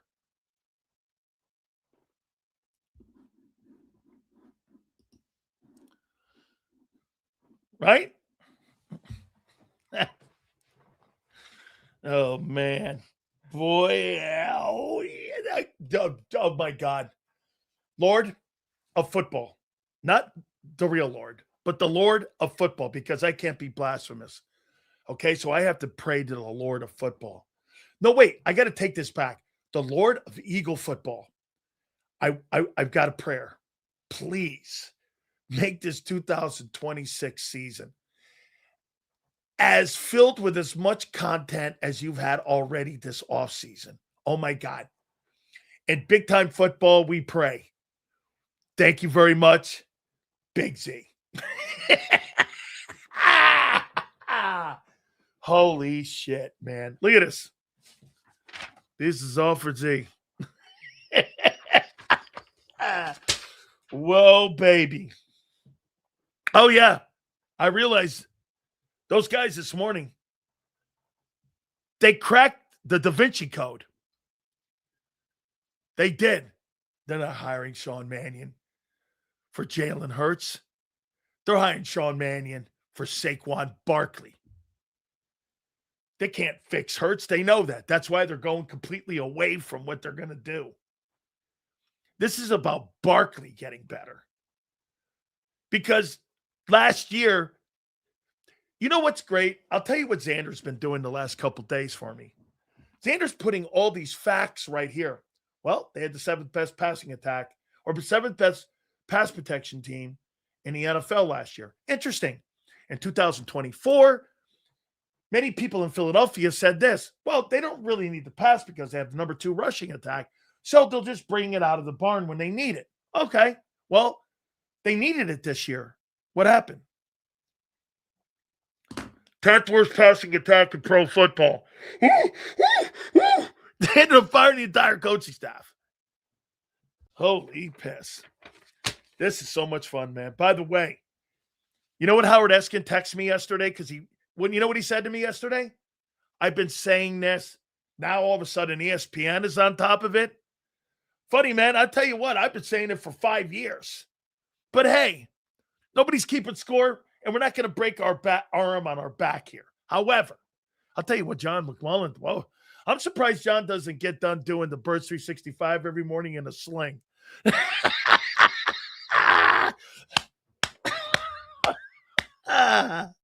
Without further ado, the man, the myth, the legend, my man, Big Z, Zander Krause joins us now. How you doing, bro? How's it going? What is up, Big Sills? How you doing, brother? Woo, baby. That's good, man. I'm doing good, too. I just ate in the middle of my Tuesday, I just ate a fat bowl of homemade tiramisu like it's dessert. I don't know why I ate it, but it was staring me in the face, and I just committed to it. So, how'd you get the fire thing going? You guys, how'd you get the blowtorch on the thing on the top? Doesn't it have that tiramisu? You can do that. My mom can home make anything, my friend. Are you kidding me? Oh, my God, that's Do dope. you think Well, my she's mom a can make paisan. homemade tiramisu? Come on, man. Come on. Well, she's a paisan, right? She's 100% paisana. Yeah, okay. All right. So who was Sean Mannion hired for, in your opinion? Jalen Hurts or Saquon Barkley? The Philadelphia Eagles. Ah! What do you mean? What kind of bullshit question is that? Well, who do you think is going to have more impact on? It's a good question. Who's he going to have more impact on? I think all of them, honestly. I mean, I know you hate that answer, but I mean, in theory, if you change the offense to what we think they're going to change it, I mean, that's why Lane Johnson, without ever getting a playbook, was talking like he was talking, because they're going to ask them to do different things. You're going to have the spread offense that's going to be different for Saquon. It's going to be different for Jalen. It's going to be different for the receivers. So I think it's going to be different for everybody, Sills. I'm not going to let you box me into a corner. Funny, I never heard Lane talking about pass plays. I only heard him talking about run plays when he was talking about the playbook. I don't hear any middle screen bullshit. How many times have I told you this summer the offensive line had zero problem with pass protection last year? And when I say zero, I mean zero problem. One of the top 7 teams in the league. They were number 2. So they were a good pass protection team. I know everybody wants to believe that the offensive line was, like the Bengals or something, but they weren't. They weren't normal Eagle exceptional, but they were not all that bad. Because it was on a different side. Well, then, see, I have to ask one more time again a question that I kind of asked you yesterday. No. So when they needed to throw the ball and they had the number 2 pass protecting team, and the year before they had the number 2 rushing attack, and they really didn't need to throw it, You made the comment out of the gate in the 2025 season at the very first. You said this, Sills, the Eagles are going to need Hurts to do more in the passing game this year I because we're agree. going to load the box. What happened? They weren't good enough last year, you know? They were number 2 in pass protection. Why didn't they up the volume? Yeah, I agree with you. I don't disagree with this point. I mean, and it does potentially shed some Now, light was that on El Patullo? people in here will say it is. I don't necessarily believe it was, because tell me, riddle me this. I mean, am I going to sit here and tell you Kevin Patullo was great? No, I don't think he was great. I mean, I think he was a first year guy who, maybe didn't have enough cojones to, man the room to deal with veteran players who are established and winners in their careers. I don't think he did that part well. But how the heck did the passing game stink with Kellen Moore? Can anybody riddle me that? I mean, Kellen Moore has had the number 1 passing offense 3 times in his damn career. I mean, he's a good passing offensive coordinator. I mean, his first year as a coordinator, he had a pretty big amount of success with Dak Prescott. So it's more this offense than it is the coordinator. Now, again, that's not to say that the coordinators were perfect, but if you're going by the full body of work, the offense is the common denominator, not the coordinator. It's not like this all changed when Kevin Patullo became the coordinator. It's not true. So, I think it's on the whole offense. I think it's on Jalen Hurts is it has to pass the ball more efficiently and effectively, I think. And we will see what happens, Sills, as I like to say. All right. Well, so you believe in giving players ample time to develop. Do you not agree? Like, first year, second year, third year, you're hoping to see a progression of the player getting better and better and better, Yeah, right? right. Yep, absolutely. Okay. Well, if what you guys said today and some report that you said about Jalen Hurts, and I'm going to add Brian Johnson into this. If you're a first-year coordinator, aren't you maybe going to have communication issues with a player that that has had great success and that you have to develop, and you have to develop into being a play caller, not just by writing plays on a chalkboard, Zander, but also in-game communication? Yeah. Don't you think this all takes process of developing? You think Andy Reid became a great play caller overnight and that didn't take time?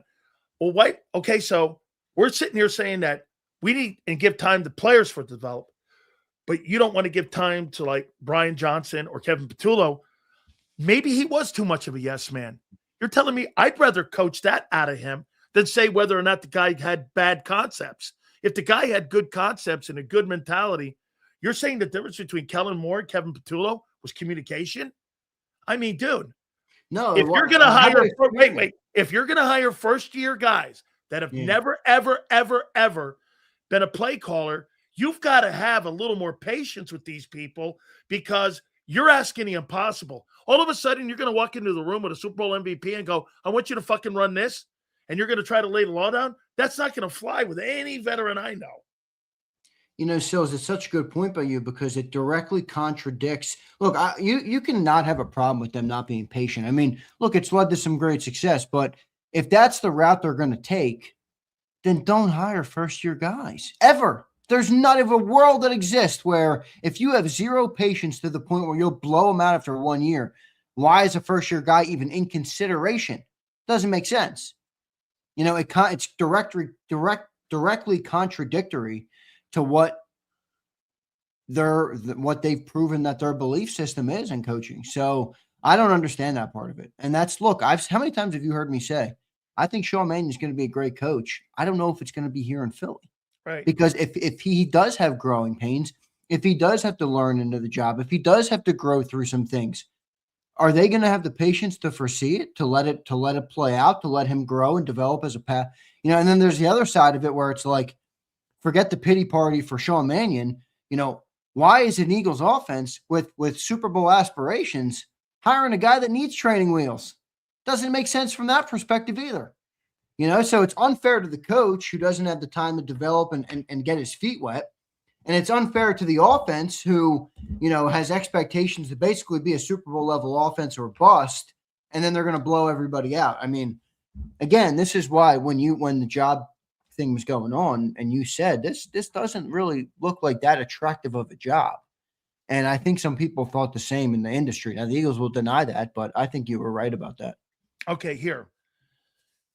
I asked you this before the show, and I'll ask you now. I asked you, do you believe that Nick Sirianni has been the right or wrong coach for Jalen Hurts? And I want to expand on this question here to you. Do you believe that one of the main reasons that the problem that you have with all these coordinator changes is Nick? Because, Zander, the organization looks at it like this. If he wins, they go. If he loses, they're fired. That's a direct result of the head coach and his abilities and how he's coaching the quarterback, is it not? No, it is. It is. So you and your success of going 50-18 has been at the expense of 6 offensive coordinators. Well, to some extent. I mean, you either win big or you lose big. Okay. That seems to be what the setup is. Yeah. Okay. So why in God's name would an established offensive coordinator ever think about ever putting his reputation in Philadelphia? Well, because the established guys have been successful. But the established guys will know it takes more time with a guy who's got limitations like Hurts. Dude, it's one thing to take the job for a 1-year deal like Mike McDaniel is doing in Los Angeles with Justin Herbert. It's another thing to do it with a quarterback that the head coach himself has put limitations on the offense. Well, I'll ask you this question. Has Nick been the right or wrong coach for Jalen Hurts? Not the team, for Hurts. yeah. Well, I care about the team. I don't care about whether he's the right coach for Hurts. I mean, I do, but at the same time, I believe that, and I don't. You don't have the level of Hurts. Again. Here we go again with me defending Nick Sirianni. I've done it many a times. I'll continue to do it. I don't understand. I'm starting to too. I just don't understand the thought process of people with this. I mean, you have all these things that come out that, whether you believe them or you don't believe them, or you think they're an indictment on Hurts or they're not. You have all these things that come out from credible people who are inside the building. I mean, Tim McManus is there every day, and he's reporting things that the quarterback doesn't want to do certain things. The quarterback wants to play this style of football. The quarterback wants to do things. And then you have a head coach that creates an offense, albeit it's ugly, but it has worked at the level it's worked at, who are saying the head coach is now stiff. I'm like, so the skill set of the quarterback is has made Nick Sirianni a stiff? Doesn't even make sense to me. Again, I've done this before. 2 + 2 doesn't equal 4 when it comes to Nick Sirianni. Doesn't make sense. And here's a chat right here. Akbar, what's up, bro? Good to see you. I agree. How is Nick the problem when he designed the only offense Jalen will run? Yeah. I mean, to me, that's good coaching. And by the way, I'm not even knocking Jalen because every quarterback has an offense that they run. I'm coming around. John says it all the time. You're not going to RPO Brock Purdy. You're not going to you dual threat Tom Brady. He built an offense around Jalen Hurts' skill set that's been tremendously successful. Now, sometimes that's ugly. If you believe that's Nick Sirianni, I don't. I think that's more based on the offense that they have to run. But the offense. Here's the problem with it. The problem with the offense, in my opinion, is that it relies too much on exceptional talent, not good talent. You need the offensive line to be historic for it to work. I mean, again, offensive line wasn't Eagle standard last year. I don't think they were historic in 22. Not that bad. I don't think they were historic in 22. I think they were exceptional, but not historic. But they were exceptional. They were exceptional. In 24, they were historic. In 25, they were, I'd say, above average. Yes. And the team couldn't play offense to save their life. It couldn't overcome the quarterback's deficiencies in the passing game.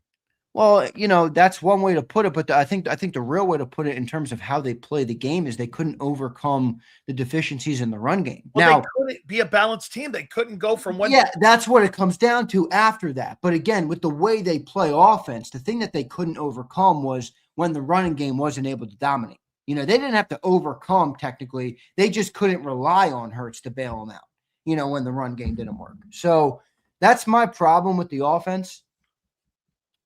I think it comes back to the quarterback. I don't say that as much of a chirp as people take it. It comes back to the quarterback. That's why they run this offense. It has its pros and it has its cons, and last year you saw the cons come to the surface and live on the surface. And this year, if they're going to want to play better moving forward, it's either going to work with what they're trying to do, which I don't know if it will or not, or the offensive line is going to play great. I was talking to John about this. I'm like, Chris Cooper, the new offensive line coach. It's pretty simple, right? If Landon Dickerson and Cam Jurgens are healthy this year, well, guess what? Chris Cooper is going to have a pretty fine first year in Philadelphia as the Eagles offensive line coach.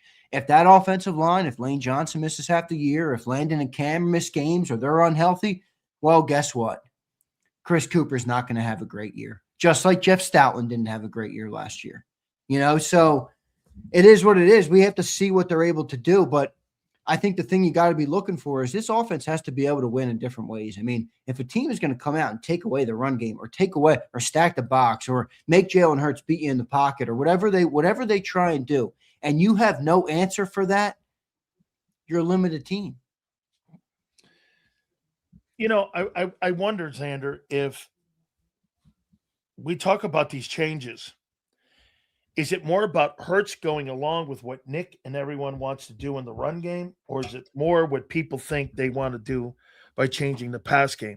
I am starting to believe this. It's not about what they're going to do to Jalen in the passing game that they're going to change. I think they're sending him messages that we're going to do more things to try to get you here. What do you think helps? Who do you think is going to help more under center, Barkley or Jalen? You mean playing under center? Yeah. Barkley. It'll help Barkley. I mean, Barkley gets more options as a runner. Okay, so they want to play more under center, right? The quarterback doesn't like it.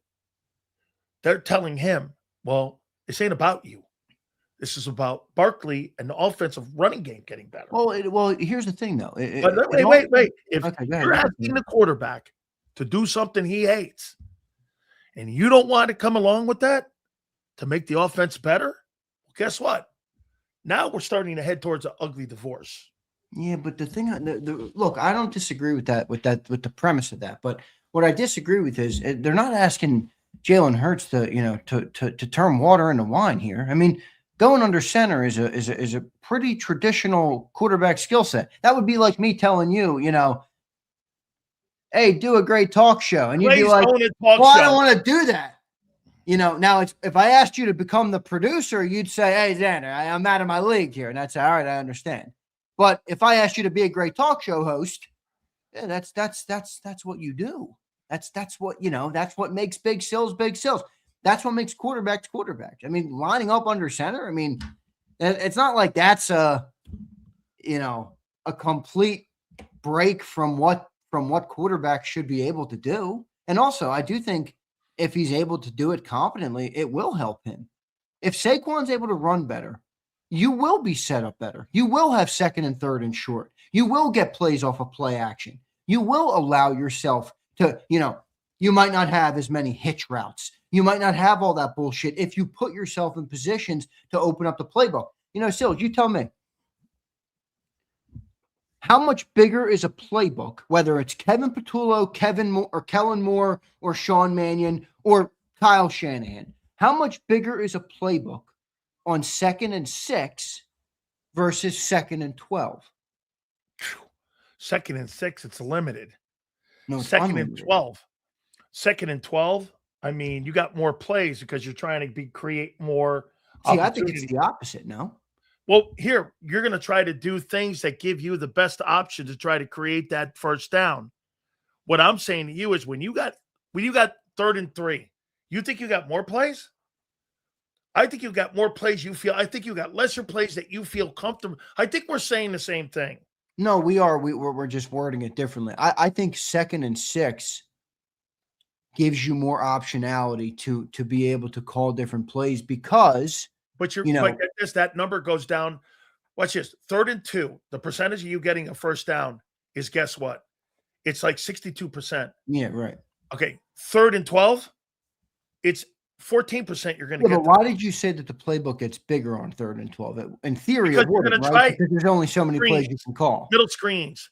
You're going to try to create high or less turnover plays to try to get positive yards on 3rd and 12. because you know in your mind the chances of you completing a 3rd and 12 are 14%.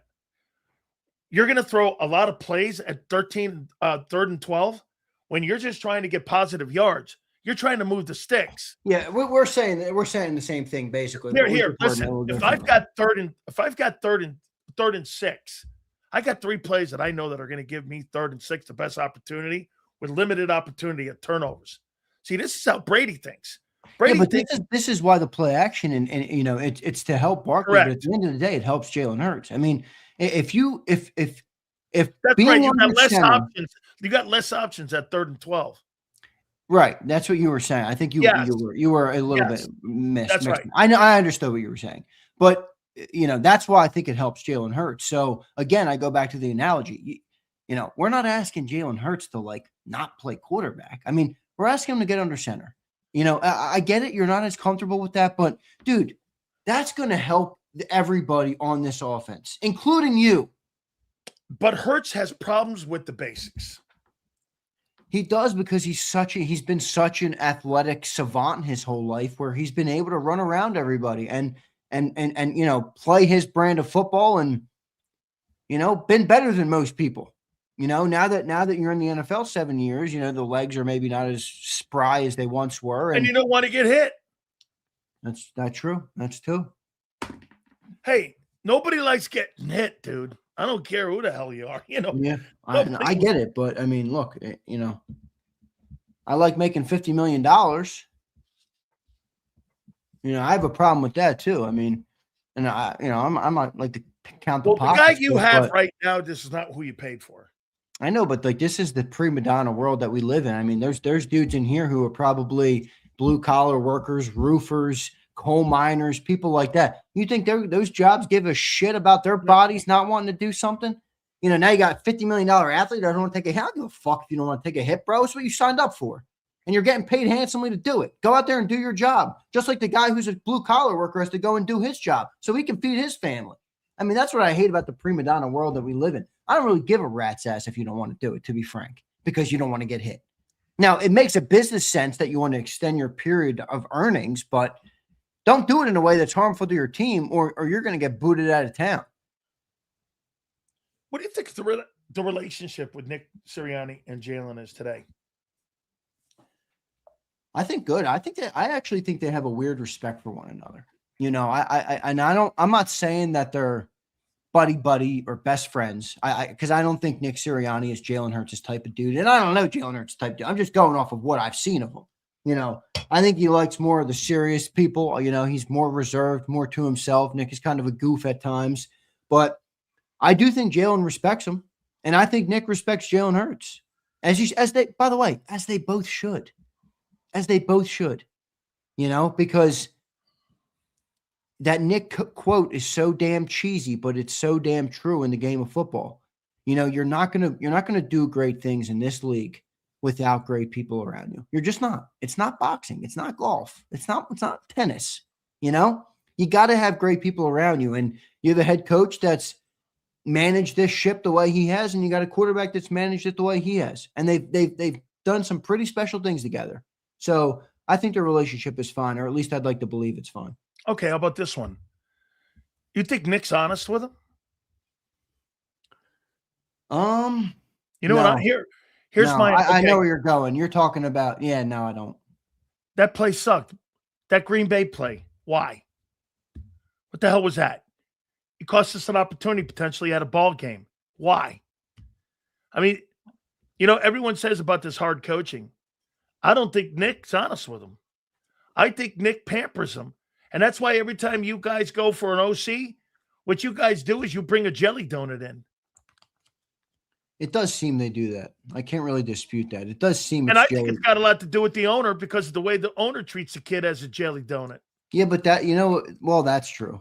And again, when you're owner, that's the other part of this that people don't, it's hard to gauge something like that. But when you have an owner who's signing the checks, including your check and the quarterback's check, and he gets up there and talks like that about Hurts, I don't have a problem with him talking about that, but that does put things in your other people's minds that you know what I mean? Like they're not going to, Nick Sirianni is not going to maybe coach him as hard as he should, like you just explained, because hey, he probably knows the owner's going to side with Hurts. So for my job security, it's probably best for me to not ruffle those feathers.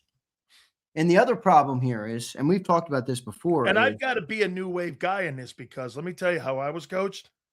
Way different, I'm sure. That guy call you in the office. But wait, this is my next point. That's my other problem with player coaches. Like a player coach to me is a slippery slope. You know, it's like a father. And I'm not a father yet, but I have a great Jimmy one. was like a father. Exactly. But here's my point. I'm not a father yet, but, you know, I have a great one. And now my dad and I are very close. We're honestly, you know, best friends. But when I was growing up, your father is your father first. He's not your friend. He's not your buddy. You know, your father has to raise you. Your coach has to coach you, not be your friend, not tell you what you want to hear, not any of those things. He has to coach you first. And that to me has to be A. Before you get the B, C, D, and E and all the other bullshit, that's the foundation. And without that, I think you lose it. And that's why I think the player coach thing is a slippery slope, because you get yourself into a mode of empower the players. And that does bring some positives. But when you do get to that moment, Sills, when you do get to that spot where you got to correct, or you have to, you know, maybe tear someone a new one, or you, whatever it is, you know, course correct. Is it there? No. I don't know if it's there. I think That's Nick why has he has shown no sometimes answers. where he's emotional on the sideline. That's why he has no answers. Do you know why? He's three different people. When you got a coach that's three different guys, when you need to step on someone's throat or you need to step on someone's neck, you can't just turn that switch on and do that.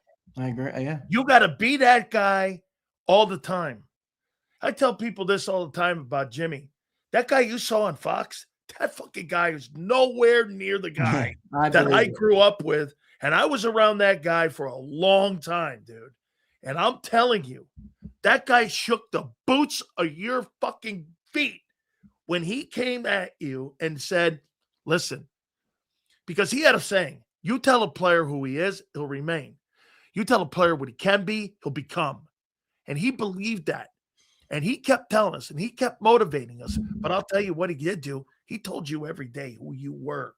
And when it came time, when bad things were going, you're down something, you're needing of like motivation. You know what the great coaches do? When tough things are tougher and times are tougher, I see Nick melt down on the sidelines. You know what I saw Jimmy do? There was a calmness about him in those moments. There was a, hey, yeah, come Nick, here, guys. Nick is not that guy. Come here, guys. You've been here before. We've all been here. We know how to get out of this. I know how to get out of this. I'll tell you a story real quick here with Pat Riley. I think I've told you this before. Game 6, NBA Finals. I had Riley on my WQAM show. He was the president of the Miami Heat. And they're down there. The Celtics had never been knocked off the court in an NBA championship. I asked him, I go, what fucking play did you run there? And he looked at everybody. He looked at me and he went, play. On my board in front of everybody, I wrote the word fucking will. I didn't write a play. I wrote will. Right there on my board. I turned it and looked at Jabbar and Magic and said, I can't draw a play up here. You got to will this. They went out and closed them out. And I'm like, that's coaching to me, dude.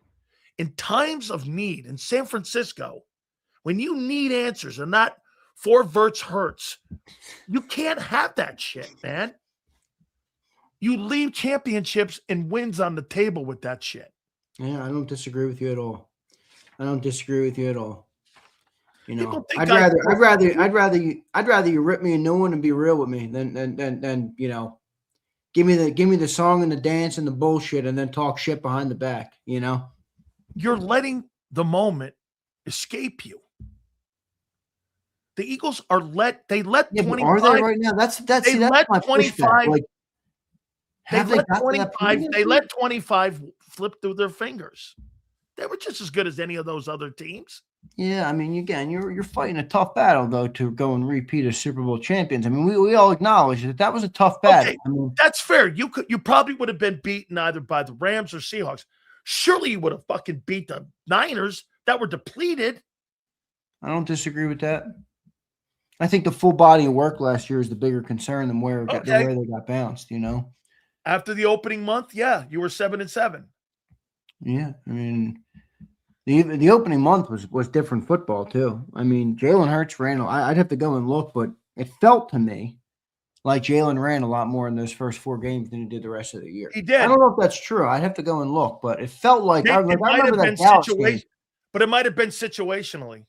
Right. I remember that Dallas game, that home opener, the opener of the year, the banner drop, the Jalen Carter spit, all that crap. I remember saying on the show, I don't think they win that game without Jalen Hurts' legs. Okay, Z, this thing that I got on my arm here, okay? Do you know what drives me the craziest about that? Here. You know what drives me the craziest about that? Probably that you were a much better team. You know what drives me the craziest about that moment? Because it was lost fucking opportunity. You see these 2 rings here?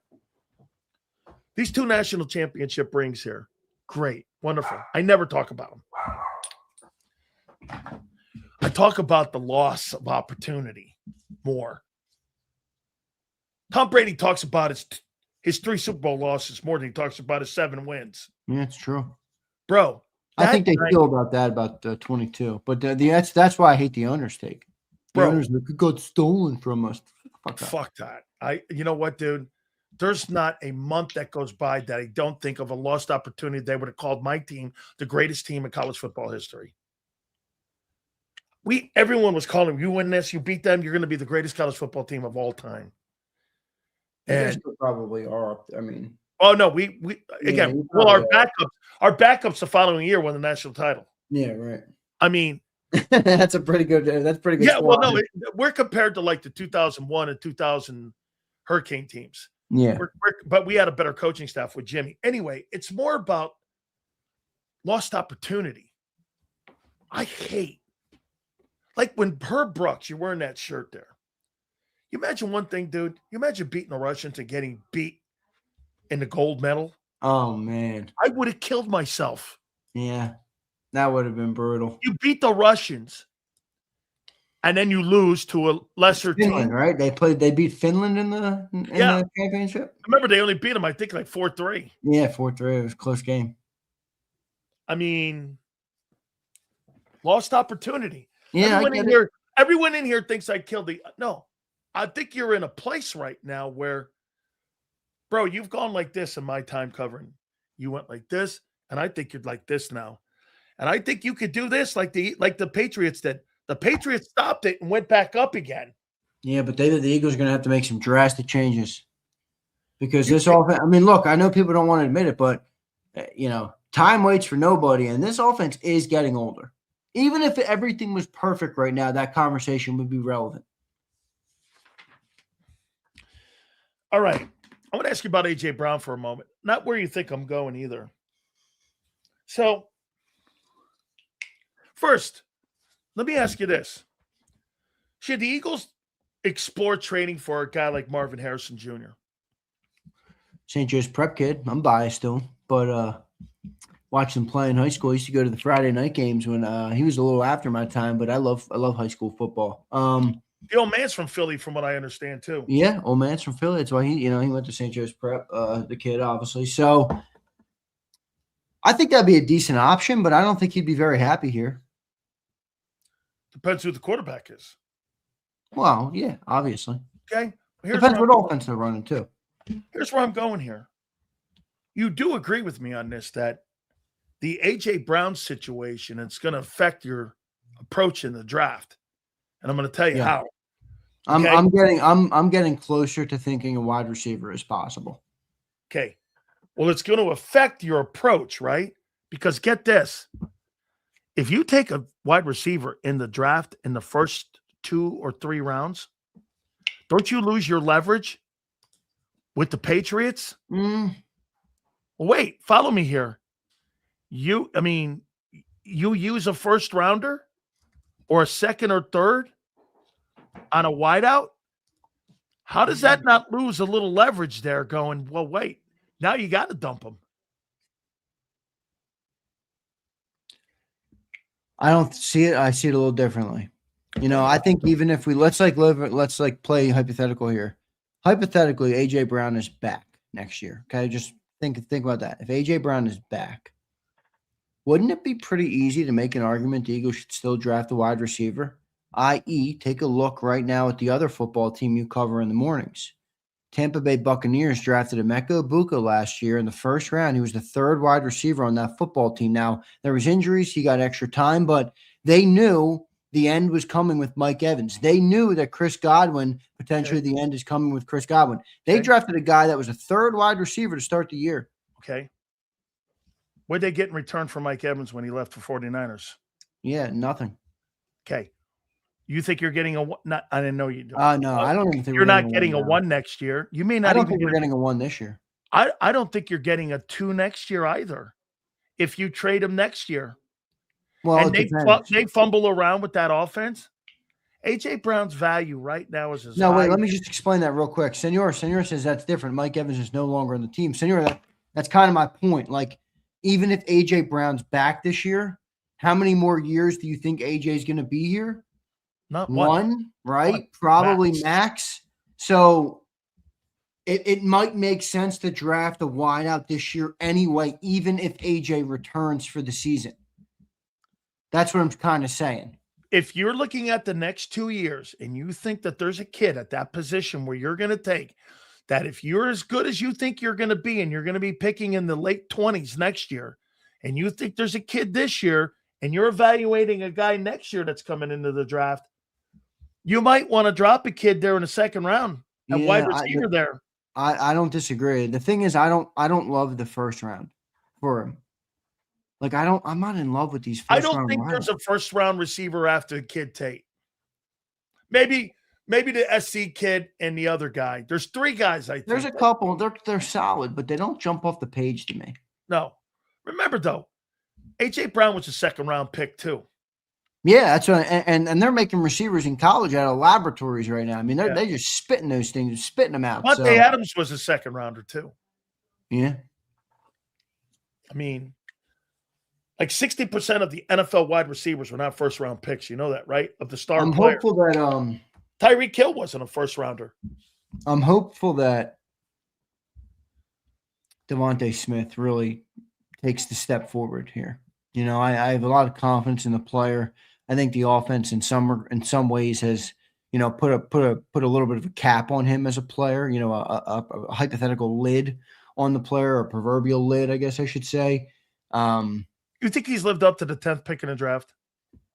I don't think he has but I don't think it's his fault. Okay. I think the talent is there. Okay. I don't know. Like, you tell me, like, what do you think Devontae, and maybe it's not that good. What do you think Devontae would be with the Rams? How many yards? With McVay, you mean? Yeah. A ton. And Stafford. What do you think he would be with the Bengals, where T. Higgins is getting, a lot of catches too as a second? He's better than T. Higgins.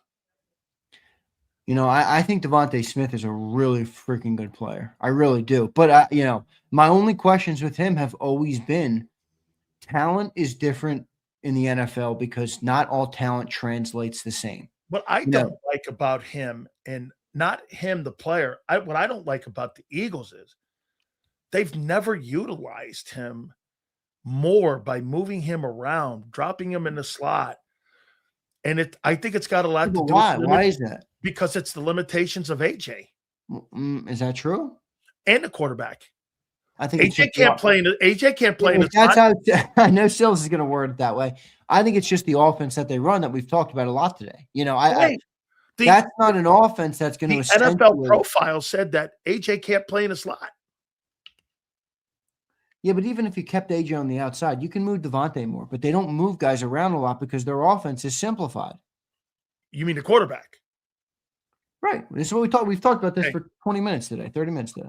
Okay. Well, I'm talking about the same thing we're talking about. That's exactly what I'm talking about. How in God's name are you going to get the most out of Devontae when you can't get the most out of the quarterback? Well, I mean, maybe the new offense changes it. Maybe if he becomes the number one, it changes. A.J. Brown did have two 1,500 yards here in Philly. Hurts is never going to do anything more than what he is. Yeah, but he did get A.J. 1,500 yards when he was the primary target. Right. If Devontae becomes the primary target, is he able to do that? And in that offensive approach and getting him his 1,500 yards, the predictability factor on the offense was created. Well, you get 1,500 yards to a guy and you're 28th in approach. You tell me if you really were effective. No, they weren't. You got two 1,000-yard receivers and you got the 10th worst passing game. Yeah, right. Right. I've never seen anything like that ever not make sense. You think you're heading for an ugly divorce here with Hurts and the Eagles? Do I think who's heading in reverse? You think that Jalen Hurts is heading into a very ugly divorce with the Eagles? Well, we talked about this a little bit. I don't think they're headed that way, but I think if it gets to that point, it will be uglier than Wentz was. Yes, I do. I think the fan base is far more attached to Jalen Hurts than they were to Carson Wentz. I think if you polled Eagle fans at the departure of Wentz, many people were ready to move on. I'm not saying everybody, but many were. I think if you do it now with Jalen Hurts, you're probably looking at a split fan base. I think it'll be really ugly. I do. But you think it's split now? Yeah. Look at our chat every day. You kidding me? 100% split now. It's not even close. I think it's 100% split. And again, I forget who it was that said this. Maybe it was Farzy. I forget who it was on your show. No, it's Jason Cole. I understand it. Like I understand why people like Jalen Hurts. I do. Yeah. It's not hard for me to see or understand Reyes and Spike and all these guys. It's not hard. I get it. He's been the quarterback of a team that's achieved more success in 4 years for the Philadelphia Eagles than any other era of Eagles football in the history of the franchise. I get it. So I think it will be ugly. I want to make a point to that. What you just so say that again about his success in Philly. His success in Philadelphia during this era. You think it's the winningest in his era? Is that correct? Yeah, I'm pretty sure it is. I'm pretty sure it is. Okay, so Jalen certainly, Hurts, obviously, in terms of NFC titles and things of that nature. Okay, so Jalen Hurts. Let me take a look at something here. So Jalen Hurts. Let's see this. 16 to 18. Okay, so Jalen Hurts has been the quarterback here since 2000, really 21 when he became the starter. So I'm going to show you something here. So let me go over here and go Alabama year to year. Okay.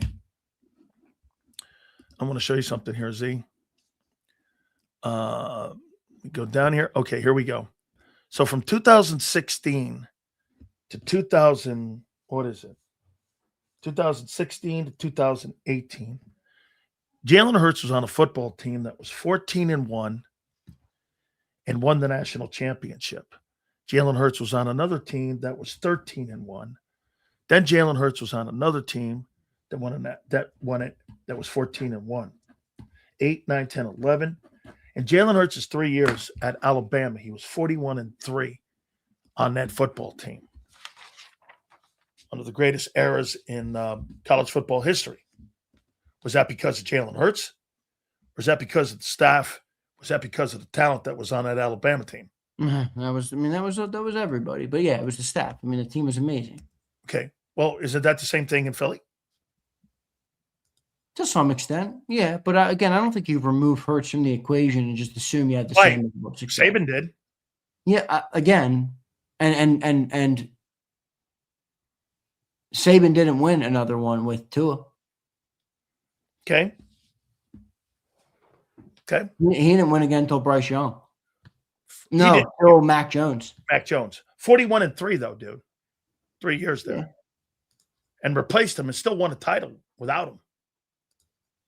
I'm just saying, are you a product of your roster or are you a product of making the right? Like When Joe Burrow went to LSU, you think Joe Burrow was more responsible for LSU winning a national championship? Oh, At hell LSU with yeah. Coach O? Yeah. Oh, yeah, I see where you're coming from. Yeah, I get what you're saying. I mean, yeah, I do. Or how about Fernando Mendoza going to Indiana? See, no, I don't think as much with Oh, him. you think he's more of a product of the environment? Okay. Well, no, I just think that whole team turned around. You know, he was a part of it, but I think that was the whole ship turned. You know, nothing was stopping the turning of that ship. Okay. Fair enough. I mean, you do see that this guy has been around a lot of great rosters and a lot of great coaches. It's really hard to get a sense of who he is in a way sometimes because people keep saying, well, he's won in Philadelphia. It's the greatest era. Well, shit, dude. You won 40 games in 3 years. Man, dude, 40 games in 3 years. 41 games exactly is insane. Yeah, it is. And they pulled him. 26-2 in his time as a starter. And they yanked him. I know. I remember I was standing there at the Innisfree bar. And get this. Did Alabama have a dip did they have a dip after he left? No, but I mean, come on, dude. College isn't the same as pros. Okay, no. Well, wait. I'm talking about how you look at a roster. If a roster is that talented, by the way, many of those wide receivers that were on that roster that he played with, they did not all go into the National Football League in the first round? A lot of them did. Okay. Again, you're right. The style is different. Football's different, college and pro. Environment's not. It's the same. Is Hurts a product of the environment of Howie and Nick putting great players around him?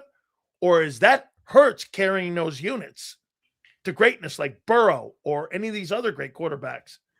Well, I mean, I think, I guess you have to wonder what the Eagles are thinking right now as they're moving forward themselves. Yeah, the Eagles are definitely, and the Eagles are a team that's got more ego. They make your ego look like a drop in the bucket. I'm just an observer here. I have none of that. I don't. They do though. They really believe their shit doesn't stink. Truly. So I don't know how they see it, dude. I wonder, and maybe there's some truth to it, but I guess we won't find out until Jalen's gone. I will say this. I think many Eagle fans, even fans that maybe aren't the biggest Jalen Hurts fans, might wonder, what's it going to look like when he leaves? I'm not saying that they can't be a good team without him. I'm just saying quarterbacks are hard to come by. Success is hard to come by in the NFL. What's that? Were you saying that when they got rid of Wentz? I was kind of out on Wentz that year. Okay. I remember I told you I made that video. You just got through telling me that half the room split now over. Let's see if I can find that video. I wonder if I have that. You just told me though that half the room split over Hurts now. I do think they're split over Hurts. Do you not agree? Yeah, I do. Yeah, I think they're definitely split over Hurts. I think it's become more racial. I hope not. That's so stupid to me. But I get it. But people are always going to go that route. Yeah, I mean, they always do. It's stupid. I mean, come on. It's sports, dude. I know. They don't. I mean, right. He could be a Martian. Right? A guy could be a Martian. I don't care. Yeah, I don't really care. Yeah, I mean, I know that's low hanging fruit for people. Philadelphia has had a black quarterback literally. There's only like 3 years of my life that they haven't. Like 4 of the greatest of all time. Like literally, I mean, I don't even know why that's a thought process. To be fair, I know it's like dumb. It's like anytime you go that route. I've got 6 sandbox guys. You want to hear them for the NFL draft in 16 days? Yep. I've got Francis McGowan number 1. That's a little Miami connection there. You name me a better OT in this draft. No, I think he's the best OT. I agree. I got David Bailey number 2 edge. I like David Bailey. Wait, when you say sandbox, is this your top 6 guys? Yeah, these are the guys and everyone else you can have. Okay. Like, if you land on one of these guys, these are the dudes that, remember when I said Bijan Robinson would be a great player and He maybe him and Gibbs maybe the you agree him and Gibbs maybe the two best backs in football right now? Yeah, definitely. They're definitely tops. I was wrong they're- on Gibbs. I didn't think he'd be that guy. Oh, I knew Gibbs because I remember watching him in Alabama. Didn't they use him differently at Bama? Yeah, but dude, when he got the edge, I mean, he was fucking gone. And I kick him flat out run. He's spectacular. I've never seen a guy look like I tell you what, you know what I wonder about a player like that? How is he going to age? Yeah. I saw a video of him, and I know a lot of athletes joke about this, and some dudes are supremely gifted and blessed in terms of their athletic ability. But I saw a video of him talking about his diet. I mean, that guy's eating loads of junk. Now, it doesn't matter. He's a great player, but when you age, LeBron James, people used to say, oh, he spends $1 million a year on his body. That's part of it. Derrick Henry, same thing. Derrick Henry doesn't need to eat perfect, but it helped, in the same draft as LeBron James, and is not in the game today, and a guy who I thought right? Mellow ate junk food, pizza, shit, never cared, never took care of his body. Yep. And never, he's nowhere in he's been out of the league, 7 years now? Yeah. 6 years now? So I got this Arvell Reese, edge, Ohio State. Saw him in the Canes game. I got Sonny Styles, linebacker, Ohio State. I got your boy Caleb Downs, safety, OSU. Got 3 Ohio State guys.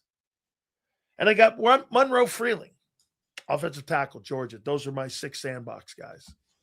I think those guys are going to be really great players in the league. Yeah, I think those are pretty good guys. I'm a fan of Monroe Freeling. A lot of late hype on him, but I think he does fit the billing. Young, super, built like a tackle. I think he's going to have a good year, good career. So I like I got no problem with your sandbox guys. All good players.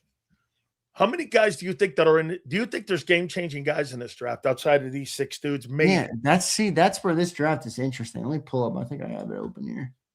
Let me pull up the big board here. By the way, Eskin will join us at the bottom of the hour here.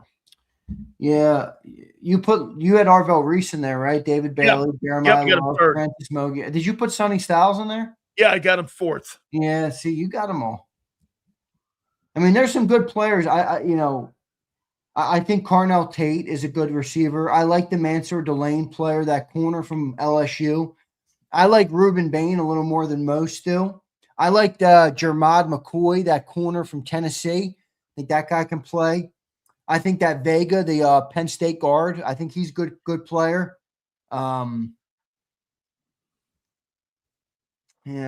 that's outside of that, I think it's kind of a crapshoot. So where are you getting better then? I've been saying this. You're going to rely on rookie players to get better. You're not going to hit Cooper DeJean and Quinion Mitchell every year, folks.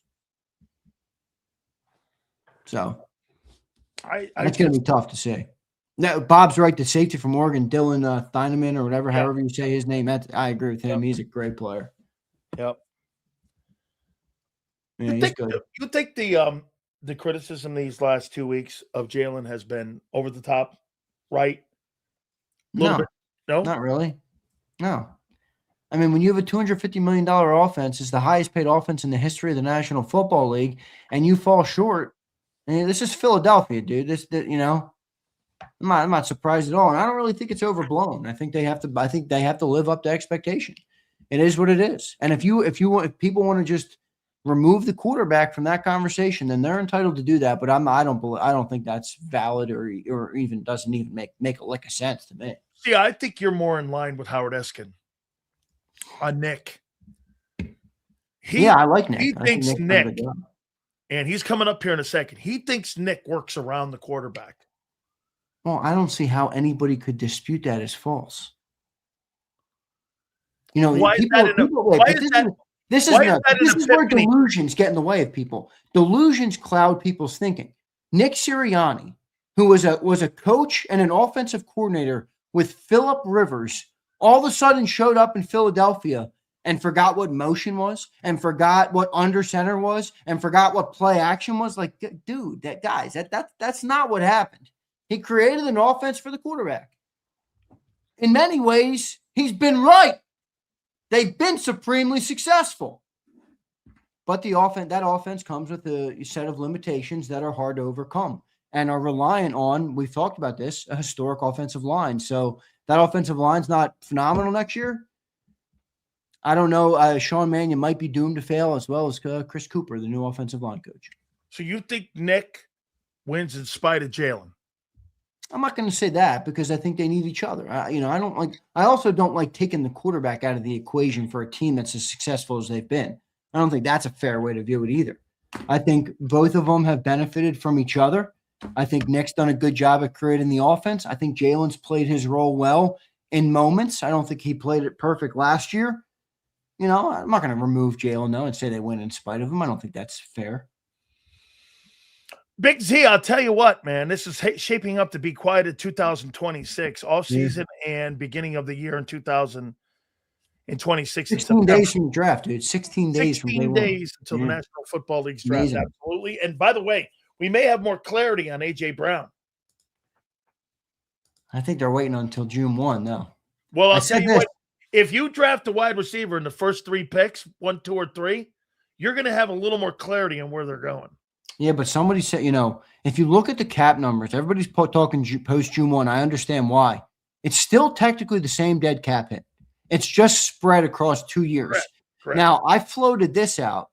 Is there a chance that if Howie has already decided A.J. Brown's going to be traded, whether it's at the draft or it's June 2nd, is there a chance he wants to take that dead cap hit all up front and get it out of the way? Think about it. You have Cooper, Quinion, Jalen Carter, all these guys coming up to get paid big contracts. You know how you would do that? Load up next year on draft picks and then go cheaper in the draft with rookie deals. Exactly right. I agree. That's how you cover a large cap hit.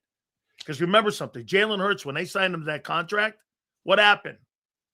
He wasn't on the big contract deal yet. All right, we got to get to Howard because all right, brother. By the way, Angelo texts me. He goes, he's like, Andy Reid this, Andy Reid that. Angelo hates every coach that ever lived. Have you ever asked him if he thinks Jimmy Johnson was a good coach? I haven't. He probably thinks he's a stiff too. I think he likes Dick Vermeil. Angelo liked it. Whoever gave him some stuff for his show. That's just the reality. Fine, I have no problem with it. I think he had a problem with the fact that he didn't come on his last show. And I think Eagle said no. Nick kind of blew I think he held that against him a little bit. Well, Nick Howard's the Nick guy. Nick should have went on the show. What's all up? right, Seals, good stuff, man. I'll catch you tomorrow. You got it, bro. Catch you on Birds, man. Later, dude. It's a good question. I don't know if Angelo likes anybody. I don't know if he does, but so I got a text message from Howard. Howard goes, how come every single time I say something 3 years ago, Howard was bringing this up? And we know this. Look, and I'll never accuse him of ever saying this. Howard's not going to be for the faint of heart. So there's no way he was cookie coding this thing and setting this thing up, because I think you got to be direct, and I think he has been direct. And this is, I think, one of the reasons why he has defended Nick. And I'm starting to come around to it a little bit. Has Nick Serriani been the right or wrong coach for Jalen Hurts? Well, the new hire, in my opinion, is going to be for Saquon Barkley, not Jalen Hurts. Without further ado, let's get his takeaway on what's going on here in Philadelphia. Our friend Howard Eskin joins us now. And Howard's been saying, look at him. All right, Howard. I mean, okay. I mean, by the end of this program, you might be in a sling breaking your, because I think you're right here, man. I think all the things you've been saying. Well, I know I've been right. I wouldn't say them if I didn't believe them based on the conversations I've had with people to let me know what's going on. That's why I told you that Kevin Patullo wasn't the problem. Now, maybe you nitwits, you included, will understand that it wasn't the offensive coordinator. It was only so many things he could run. It goes down to the last play of last season. And, they all talked it over, and that's the play the coaches chose. No, the coaches didn't choose that play for verticals. Jalen Hurts was comfortable with that those options. And that's what they ran. They don't want to run something that he's not comfortable with. So, a lot of coaches are like that. But Jalen Hurts wasn't comfortable with a lot of things they wanted to do. And the worst part of that, he's threw in the triple coverage because he didn't extend the play. But that being aside, all these things that these bobblehead ESPN guys kind of roll out, they're late to the party. Not a party, but they're late to the event. I've been saying him all year. I said he doesn't like to take snaps under center. Okay, that's true. He doesn't want to run plays with motion. That's true. They went into the games with a playbook that was less than half of what most teams in terms of number of plays go into a game with. And that's true. And I've said these things, it's just, I don't know what, why people waited so long. It's just, there's always this defense of the quarterback and it's ripping the coach. And the reality is it wasn't Nick Seriani's fault and it wasn't Kevin Patullo's fault. It wasn't. And I'm going to give, I'm going to give you a few things, which are bullshit. But it is what it is. He's had, if you look back at the scouting report, Jalen Hurts has had the same, I'll call them challenges, you can call them issues, since college. Yep. He doesn't like to throw. He doesn't like to throw it over the middle. Okay, we know that, right? He doesn't like to throw it over the middle. He doesn't want to throw in, and that's really obviously the tough part about the zone. Just likes to throw it at the edges. That's why he wanted that last play. And it's not the coaches that wanted that. It's Jalen Hurts that wanted that. But those were the issues or challenges, whatever you want to call them. Limitations. Yeah, well, limitations. You can call them limitations. Here's another thing. Here's another thing. And I got to straighten your ass out too. It's just like, oh, this stuff is coming out of the Eagles. Are you kidding me? What does it benefit the Eagles to put out that stuff? Because they want to move off them. It doesn't matter. Then it makes it harder to move off. They want, okay. Well, then explain this to me, then, Howard. Why do you explain everything to you? Okay, then why, in God's name, do you hire a guy that has nothing to do with the quarterback skill set?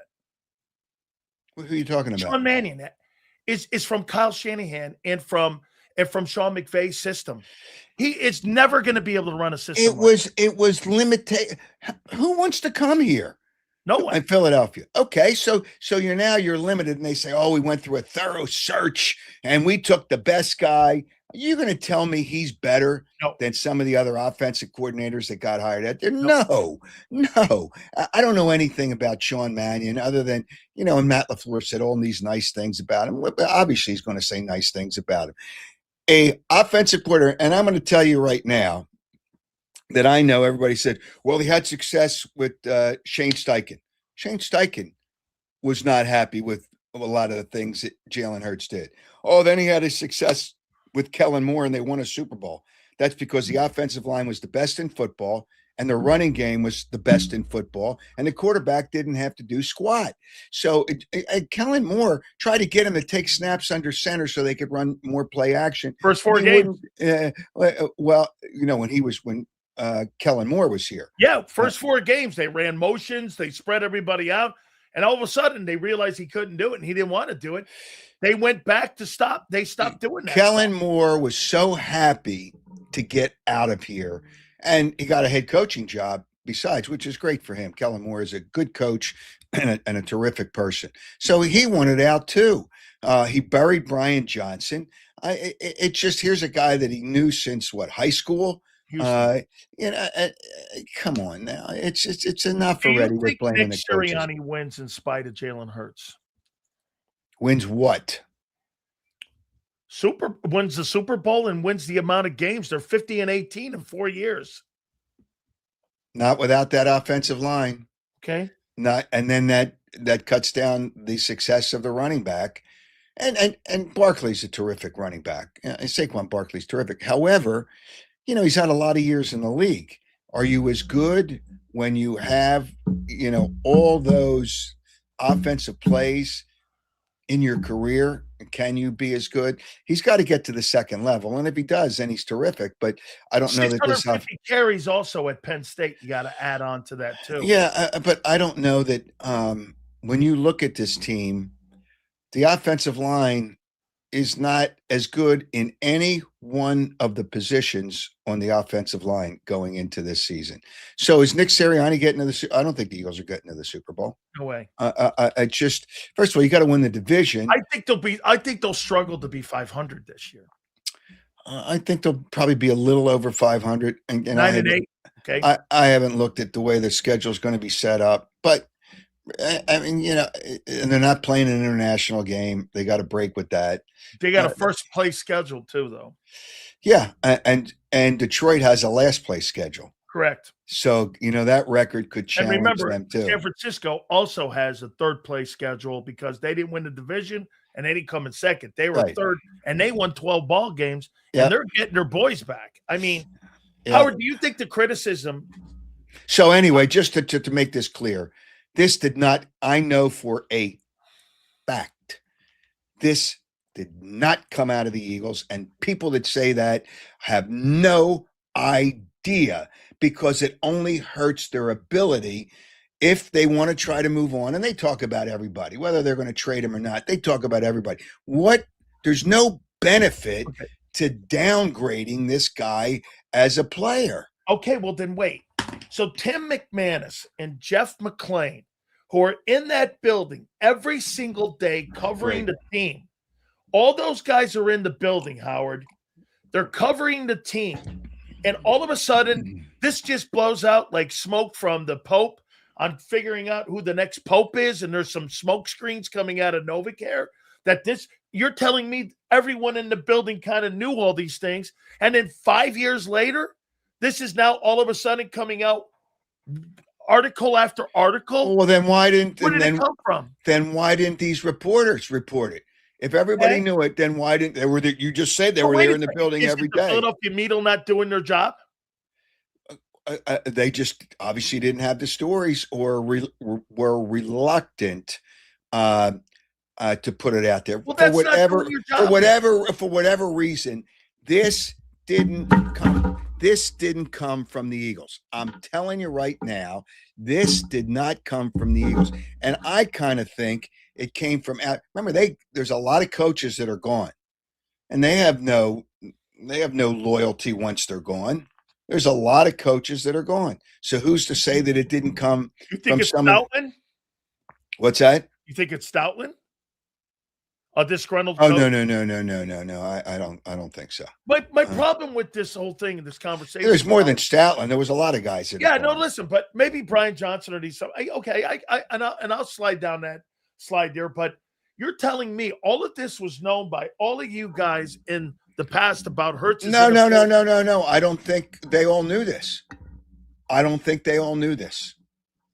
Whether they did their job or they didn't have the right people expressing that to them, all of a sudden after a subpar year, and here's what happens in Philadelphia media.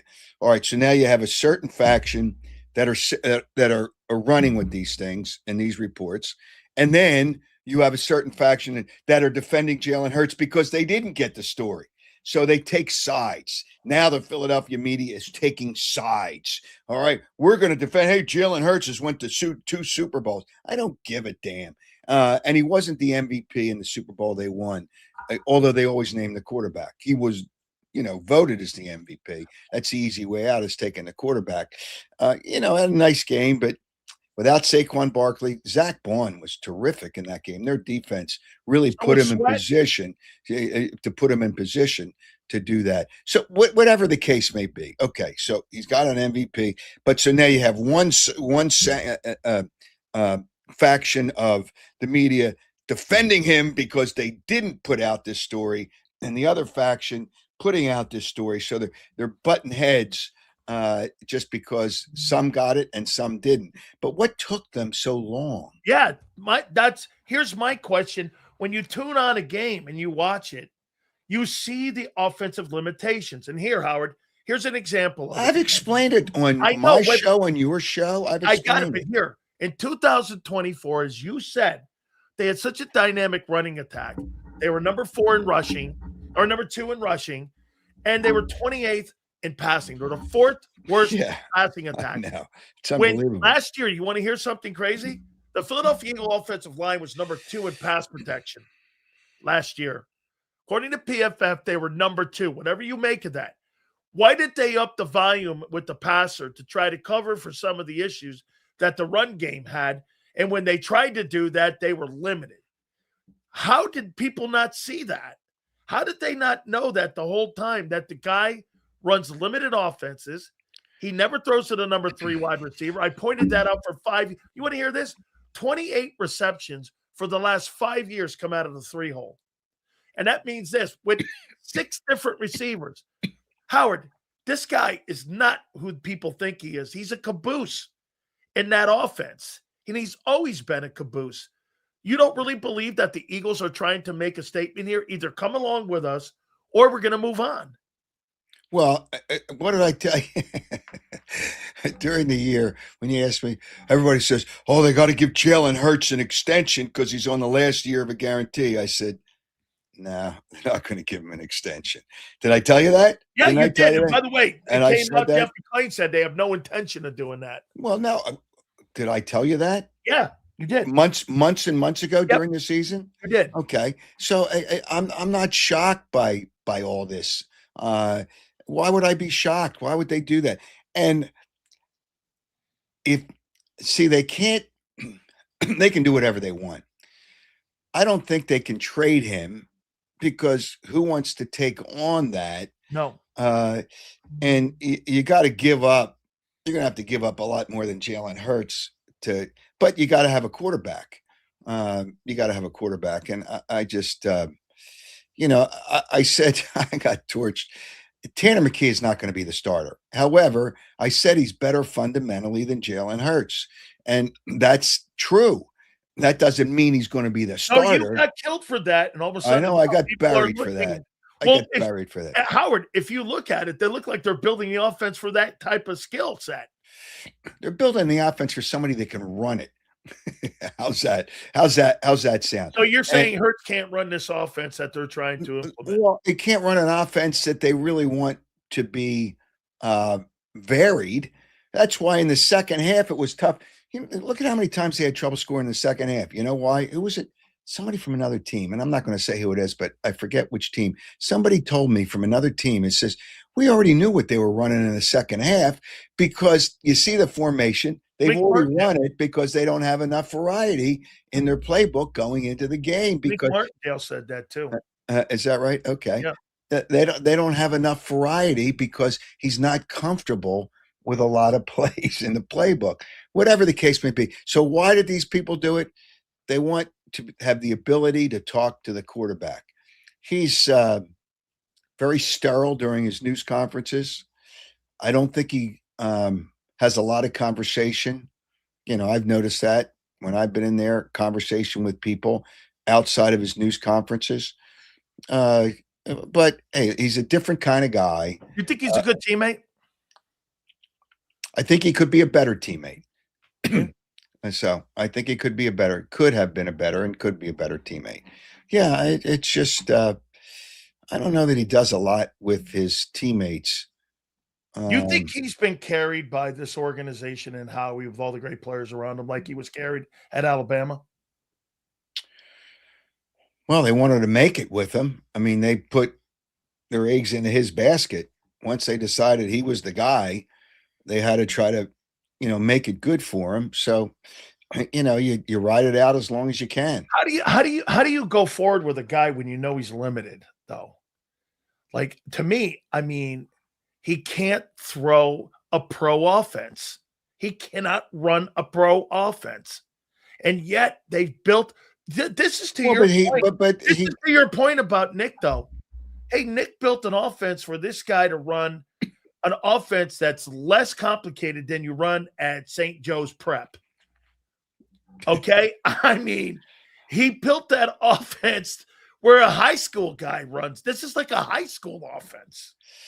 I wouldn't go that far, but the thing is, they tried to do the best they can with what they had.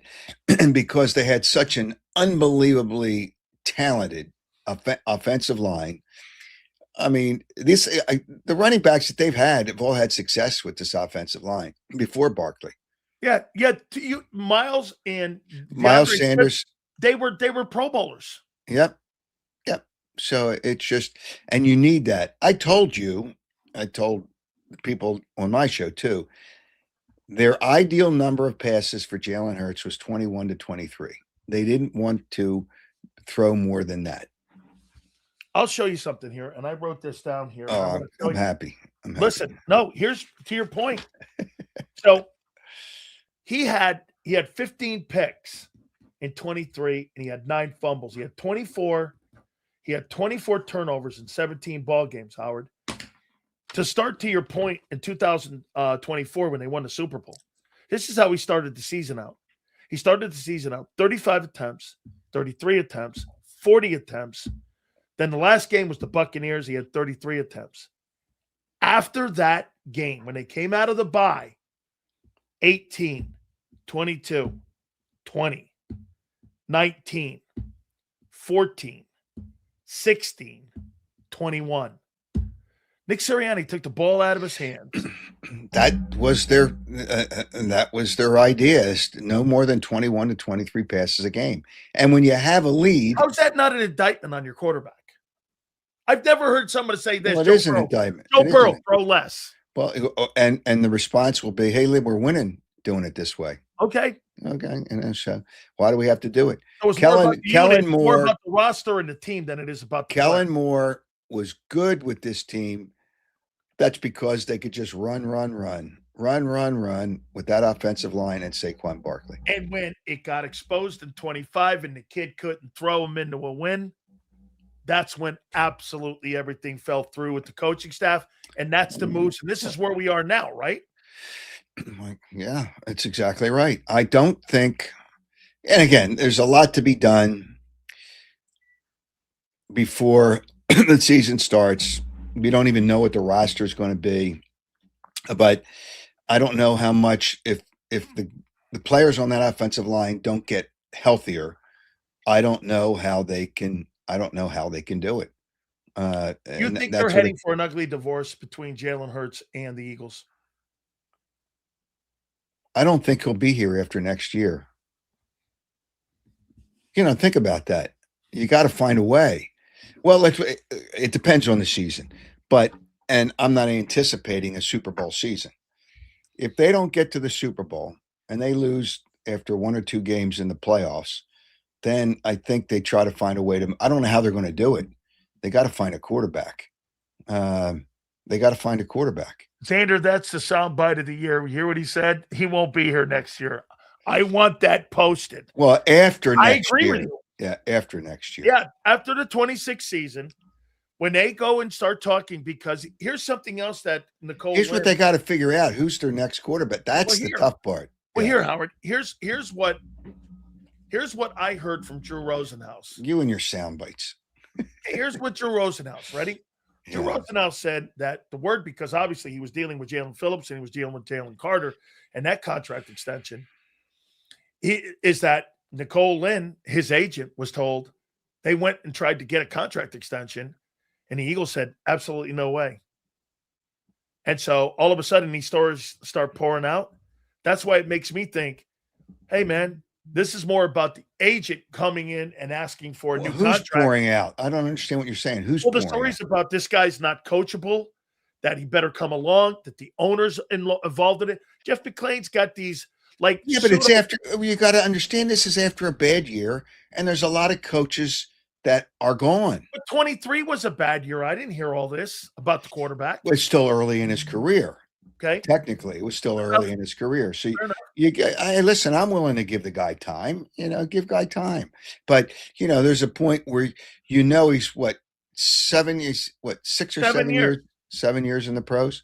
So, you got to understand. It's like, you got to know when to hold him and know when to fold him.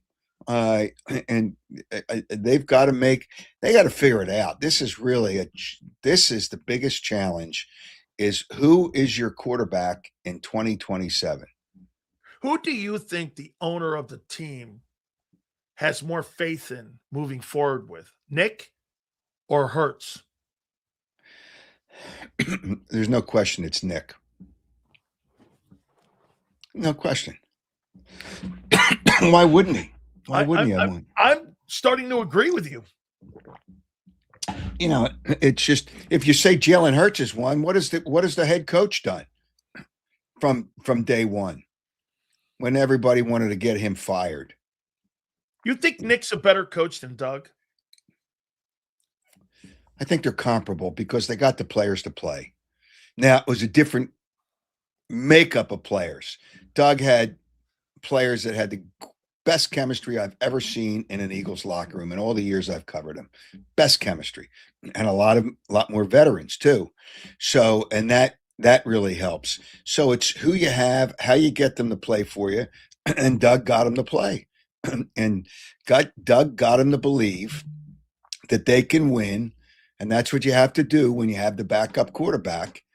Doug had them believe that they could win even with Nick Foles as the quarterback. He got them to believe. And that was after a bad playoff game when some moron media person, hey, you think you might change to Nate Sudfeld in the next game because Nate Sudfeld. Self-sabotaging. Good guy, right there. good guy, but he's not going to be the starter. Yeah, I mean, how can you ask that question? Just some of these questions at these news conferences are so asinine and so stupid. It's just but Doug answered it. I wanted to see what he had. No, you didn't. You wanted to get a better draft spot so you can move again a guy in the draft here. But he got it. He got them to believe, and that's what that's part of a coach's job. Get them to believe that they can win. And do everything they can. How do you think your cohorts, your buddies in the media have handled the Jalen Hurts story this last month? How do you think your buddies have handled it? I told you, they're taking sides now. The people that didn't put out what the problems were that I've talked about for the last season are now defending Jalen Hurts. So they're taking sides. Oh, yeah, let me show you why Jalen Hurts is the right guy. That's such bullshit. It's just, hey, listen, just suck it up, move on. There's some challenges. When you look at his numbers, their offenses, they scored less than 20 points, 20 or less against the 7 winning teams they played in this last season. That's terrible. That's terrible. That's terrible. You know what? I had Jason Avant on one of the shows, former Eagles wide receiver, really sharp and bright guy. Yep. He said averaging 24 points a game only puts you in the middle of the pack in average points scored. So when you think about 20 or less against the 7 winning teams, that's a problem.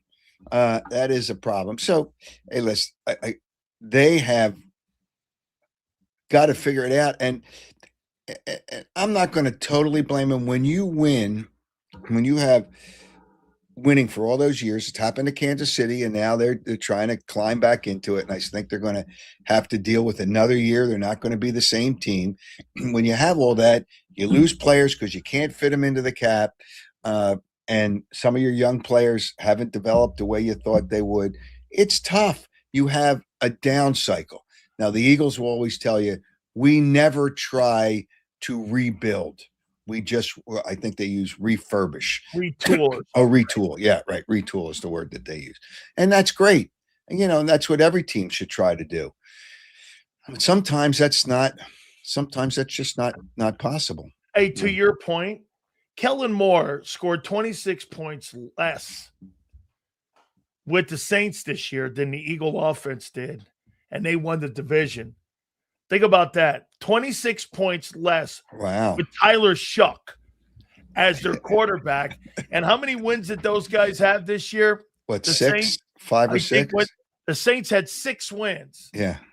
And they scored 26 fewer points than the Eagles did this year with Devontae Smith. All right, Howard, how do you see this year? I'm going to ask you again. I'm going to keep. I knew you were going to come with the AJ bullshit. Bullshit. That's what it It's That's what it is. It's AJ Brown. bullshit. AJ Brown. I could care. I don't even give a damn. Why? It's just so because here's what, and I've heard it from other people, but I had the new head coach of Atlanta, former coach of Cleveland, Kevin Stefanski, on. I guess it was about a week ago. I saw that. Okay, Phenomenal. I had him on, and now teams are thinking, why give a wide receiver a second contract? Because there's so many great wide receivers. And Kevin Stefanski brought up, guys are playing flag football in 8th grade, and they're getting better and better and better and better. And every year you have wide receivers coming out of the draft that aren't good. They are terrific. Terrific. So why do you need A.J. Brown? I don't care whether he's here. I don't care. Hey, listen, they flew to the moon. They should have taken him and left him there, and he can play up on the moon, and then you could talk about that. It's enough already. It's enough with the A.J. Brown nonsense. Oh, I know for a fact. Oh, the fact. If New England drafts a wide receiver, they're in better shape, and if they get a good one, only if they get a good one, and they could, because and Daniel Jeremiah, who I respect tremendously, said 3 rounds deep, you're going to find really good wide receivers. If they draft a wide receiver in the first 3 rounds, and your boy and everybody's boy, the talk of the town, AJ, let's hold up the New England Patriots jersey. Let's hold up the New England Patriots blanket. Let's talk to Julian Edelman. Let's go all this nonsense and nonsense and nonsense. I don't care. If they draft a wide receiver in the first 3 rounds and they don't make the trade before the draft, and that's not June 1st, why would they want A.J. Brown? Why would they want A.J. Brown? I'll tell you exactly. If I don't have to give up a 1 and I could get they're not good. Eagles aren't getting a 1 for him. They're not getting not. a 1. I know. And get this. So if they think that they have the leverage, they don't, because next year if you try to trade him, you won't get a 2 for him. His highest value is right now. Okay. Because when they implement that stiff offense this year. Yeah, but why does the other team want him for? Hey, New England's not going anywhere this year. Let's break this down to its simple. You had A.J. Brown and you put they went from a last place schedule to now a first place schedule. They still play in the AFC East. Okay, and the AFC East won't be as bad as Miami will be better. Troy Aikman's helping him out. Miami will be better. I don't know what the Jets are going to be, but they can't be as bad, right? So they'll be better. And what's the other team in that division? It's Jets, Dolphins, Bills, and okay. You got the Bills. So the Bills are still going to be really, really good. What makes you think that New England's going to win that division this year? I didn't say they would. I did. And I agree with you. I think they're going to walk back. So what makes you think that A.J. Brown's going to make a difference when they got to weigh all those things and try to build for the future, not just for 1 year, Howard, and take a shot. You could be a better team with a lesser record because you play tougher opponents. Yeah, but you're not going to go as far. If you play lesser teams, you're going to go further. I mean, that's why the Patriots with Bill Belichick won all those divisions. They had the worst division in football for 15 years, and then you had 2 teams with byes, and they almost always got a bye, which is such an unbelievable. And they had Tom Brady, second best quarterback to Joe Montana. It's just I don't know what has to be explained here. I think the Patriots would be making a huge mistake if they traded for A.J. Brown. If they give up a second-round pick, that's too much. I think it's too much and you get him for 1 year, and then you got to re-sign him. Why do you want a player that now, when you see what the guy in Seattle got, what's he getting? $40 million a year? 40, like 2. I don't understand. I don't understand why they gave him that much. Okay, so he's getting $42 million a year, and AJ's going to want somewhere from 35 to 40. He ain't getting it. You still have to give him a minimum. He's getting 32 now, so you have to give him the same thing. And why would you want to do that with basically 2 or 3 years guaranteed? That makes no sense for New England. Makes no sense. I I got a media question here for you because last week we had Angelo on and he kind of spilled the beans on, and I don't want you to say anything about. He's on my show. Today's Tuesday. He's on my show Wednesday night at 7:30. Fantastic. So listen, I'm sure we'll talk a little about sports talk radio, but we'll talk about the state of the teams in the hang city. on here. So he accidentally spilled the beans that the sideline reporter that replaced you ended up getting blown out, and he wanted me to hold it, so we did because we don't want anything to come out that he said it. But I don't know, probably somehow he heard it anyway. Yeah, I heard it too. What do you make of all the firings that are going on? If those guys have done such a great job over you guys, and they say that WIP is in the best place it's ever been in, then why are they firing people? Well, who said that? And people at WIP. Yeah. So that company in the last week to 10 days have fired, I think, a minimum of 8 to 12 high-level executives at stations around the country. I mean, the guy at WIP, the marketing manager, senior vice Yagarov, he got fired. So he got fired, and that started the ball rolling. And I don't think they're going to replace him, and I don't think they're going to replace anybody. I think what they're doing is having people take over multiple markets. Consolidating. Well, that's because, the revenues aren't there. Yeah. So I don't want to really get into, because people think it's sour grapes. She had nothing to do with me, moving on. She had nothing to do with it, but she wasn't ready for that job. They threw a part-time person into that job. She was only a part-timer. It wasn't fair to her. They threw her in and just, be the sideline reporter. What do you think? That's easy? Yeah, but Howard, I think you have to feel a little justified in this fact that, and I'll tell you why. I'm only justified that sports talk. Only justified that they're getting rid of people. Well, the talent around the country. They're getting rid of hosts around the country. Yeah, around the country. But Howard, let me go here with you. It's not a matter of being justified. It's a matter of, are they doing the right things? They're not. They're not. And I'll tell you why they're not. Because what they're doing is, they could come down and they're trying to pacify teams like the Phillies and the Eagles, and they're placating to these teams. I disagree with you there. I know Angela said that. You brought that up. No, wait, let me finish that, and then I'll let you hear it. Okay. Obviously. So if you're becoming a mouthpiece for these teams and they have influence on what is said and what is not said and how it's approached and being a blowhorn for these organizations, this is the problem that you're getting. You're not getting good sports talk. If you're just being a blowhorn for the teams and you're giving up their information, covering stories like I just asked you, you knew all these things about Hurts before and you didn't freaking say anything? Well, they didn't know. They didn't know. Not doing your job. Well, wait a minute. The people at WIP had no clue about Jalen Hurts. Well, then they're not very good hosts. They're not doing their job. All they are is talk show hosts and they don't go out. They don't know people. If you have an opinion, you better do your work on it. Doesn't matter. That's the problem with sports talk radio now. It doesn't matter what's your opinion. It's not your opinion it's not based on any facts. It's just based on what the hell you want to say that day and you want to roll out there. It has nothing to do with sourcing information. That's the way it is today. I hate to break the news to you. That's the way it is today. So, it is what it is. And, I don't agree that they're pacifying the teams. Some of the people in PR despise WIP, despise them because they can't control them. Yes. It's just with the year they won the Super Bowl. They wanted to fire Nick Serriani after 4 games going into the bye. So, they say things, they don't like it. It's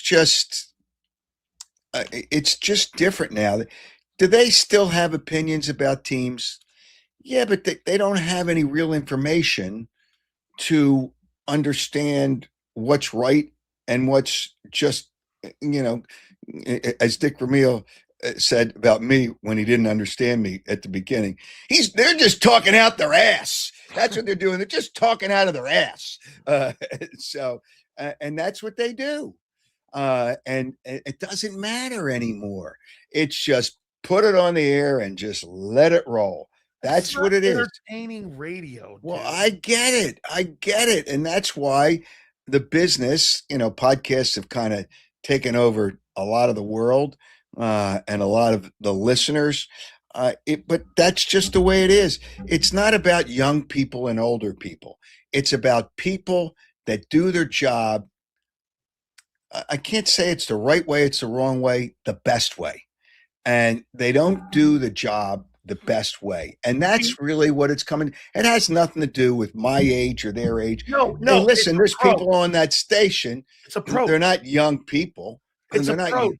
Yeah. You, and you correct me if I'm wrong. I think you and Angelo and Steve back in the day and those guys, and Ray to a point, I think you guys were like this. Hey, I'm talking to the listeners, and I'm here for the listeners. I'm not here for the freaking teams. I think they're there for the teams now. Yeah, I got torched too. When I started back in '86, Harry Gamble was the general manager. Harry and I get along. I get along great with his son now. But Harry and I got along eventually. He's an old school CBS guy now, right? Harry Gamble, and then wasn't he at CBS? No, Harry Gamble's not doing. Matter of fact, it's terrible. I don't think he's still alive. Okay. But he was a coach at Penn back when I first worked with Merrill Reese at the Penn football games as a spotter and statistician in the early '70s. But then Harry Gamble became an executive with the Eagles. And he called the general manager, who was a friend of mine. He says, this guy is killing us. And he says, hey, that's just his opinion. If you want to dispute it, you can, come on. And I'm always willing. The thing that I always did, if I said something and they disagreed, I was right down there. Hey, let's talk. You want to talk about it? I'm happy to talk about it. I'm happy to talk about it, and always have been. And if I'm wrong, I will say I'm wrong. Doesn't happen very much because I've based a lot of my opinions on the things that people have told me. But it has nothing to do with younger and older. It has to do with just rolling it out there. And they still criticize the teams. They still criticize the Phillies. I mean, they're trying to build the Phillies up because they need them without football. After the draft, then what do you have? Until training camp. I'll tell you what you have. You have a sales department back there chirping at the program director, making sure that the hosts on the air aren't killing their opportunity to get spot sales and sales inside. Howard. I don't think it's like that. I'm telling you, I don't think it's like that. I do not think it's like that. The program director is just. He's a guy from Phoenix. What the hell would he know about Philadelphia, Pennsylvania? It's been here long enough. You know what? I don't think he's forceful enough to tell him, don't do this and don't do that. He makes suggestions. But again, that's just, hey, that's my opinion. I don't know if that's defense of him, but the reality is it's nothing to do with age. It has to do with doing it the most entertaining and the best way to do sports talk radio. And today, because it's not about creative talent, it's about just going on the air. And they're not paying people a lot of money anymore, but I don't know how many people are worth a lot of money anymore. They're not doing that. They're getting rid of people all over the Odyssey is, and I'm sure other companies are doing the same thing, people all over the country. They're firing people left and right. They just threw the Eagle sideline reporter into the mix. Howard, the most I ever made was $500,000, and I don't really like to talk about it that much, but most I ever made was like $550 or something like that, counting other things. I made some more money doing this and that. Man, these guys now over there, I hear they're making $120,000, and they're happy to be making that. And I'm like, I don't know what they're making. Is, well, you get what you pay for too. You buy a jalopy, your jalopy don't last that long. Here's the point. When you generate the interest among advertisers and you're doing it, when you have a share of the audience now, it's total bullshit because it's a share of a smaller audience. So I don't care what your share is. You're not getting as many people to listen to the station. So when I did it, listen, I made $5 million one year. So you didn't even think, no, I didn't. Wait a minute. I think you may have made half of that. At least you would. I know Angelo made a pretty good nut. I'm not going to say what And I I'm made going to because tell you it's this. not I'm going important. to It's guess. not I'm gonna important. guess. Watch this. Let's see if it's Money's not the issue. I had fun. I bet you anything Howard Eskin made somewhere near $2.8 million 1 year. I'm not going to say anything. I'm not going to say anything because it's not about the money. I had fun. Don't talk like that. What do you mean? No. 2.8 million. It's not about the dough to an absolute drive. Hold it. I am not talking about money because money is not the most. I know you think it's crazy, and I represented myself in most cases because I knew what I was worth, and if it didn't work out, it didn't work out. But no, I just. Hey, listen. You think I'm making a fortune doing the podcast? No. But I'm having fun. I'm paying expenses for the two people that work for me. Your standard's never going to. Your standard, whether you were making 5 million or you're making 5 cents, your standard's never going to change. No, that's exactly, and that's the difference here. So, no, all I cared about is putting my kids through school. How about this? One thing I will.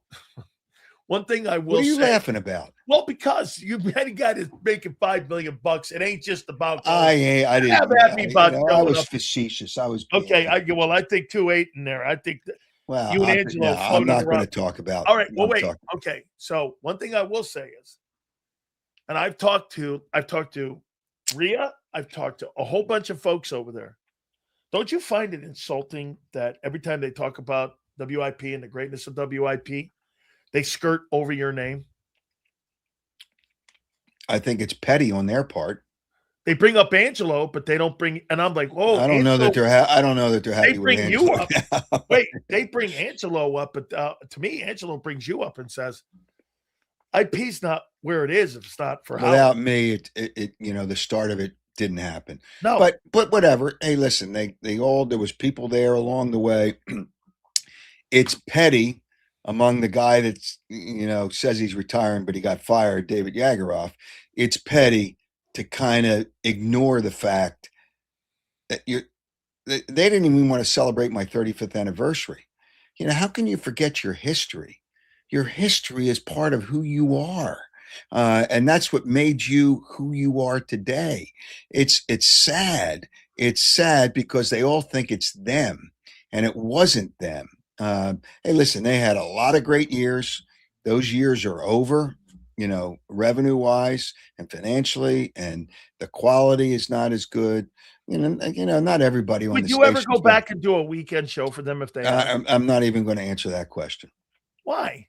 No, because I'm not even going to answer that question because it's a hypothetical, and it's under the current wave of people that could never happen.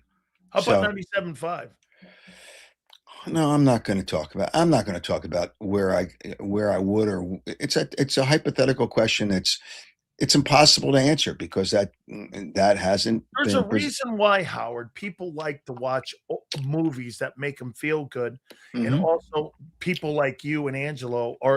I agree. You know what I do on my weekends on my Sports Grid show? I put Rick Barry on. You know why? Rick Barry is a MFer. He's 80 years old, but you know what I look at him as? Rick Barry speaks his mind, and he don't give a shit about nobody. Love Rick Barry. To me, it's about entertainment. It's not about. I never really knew him. I didn't know him, but I loved him as a player. I mean, I probably interviewed him. You talk about a guy who will come on your show, Rick. Plus, he's a Hurricane guy, so he'll come on for you. You should get Rick on. By the way, he loved Hal Greer and all them guys too in Philly. Yeah, Hal Greer. I loved Hal Greer too.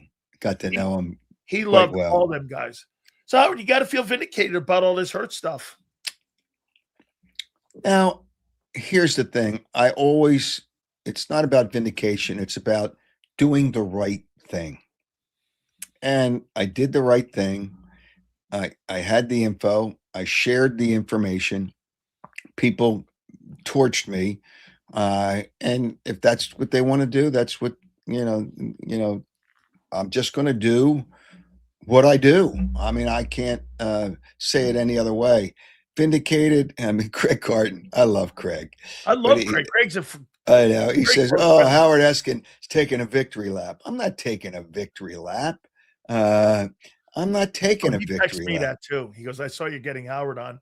He goes, yeah, he's going to take a victory lap. I go, I don't know. It was just there, and nobody wanted to pay attention. Oh, it's Jalen Hurts. It's Jalen Hurts. It's Jalen Hurts.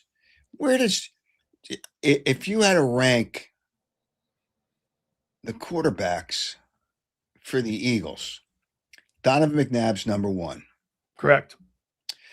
Even though Ron Jaworski did not win a Super Bowl, he did a lot of things for this football team. He's not a better talent than Randall. No, I didn't make him. I was going to say Randall is probably 2, Okay. then Jaworski, and then I would put Jalen Hurts probably. How about this? Let me ask you this: do you think that Jalen Hurts is more talented than Michael Vick?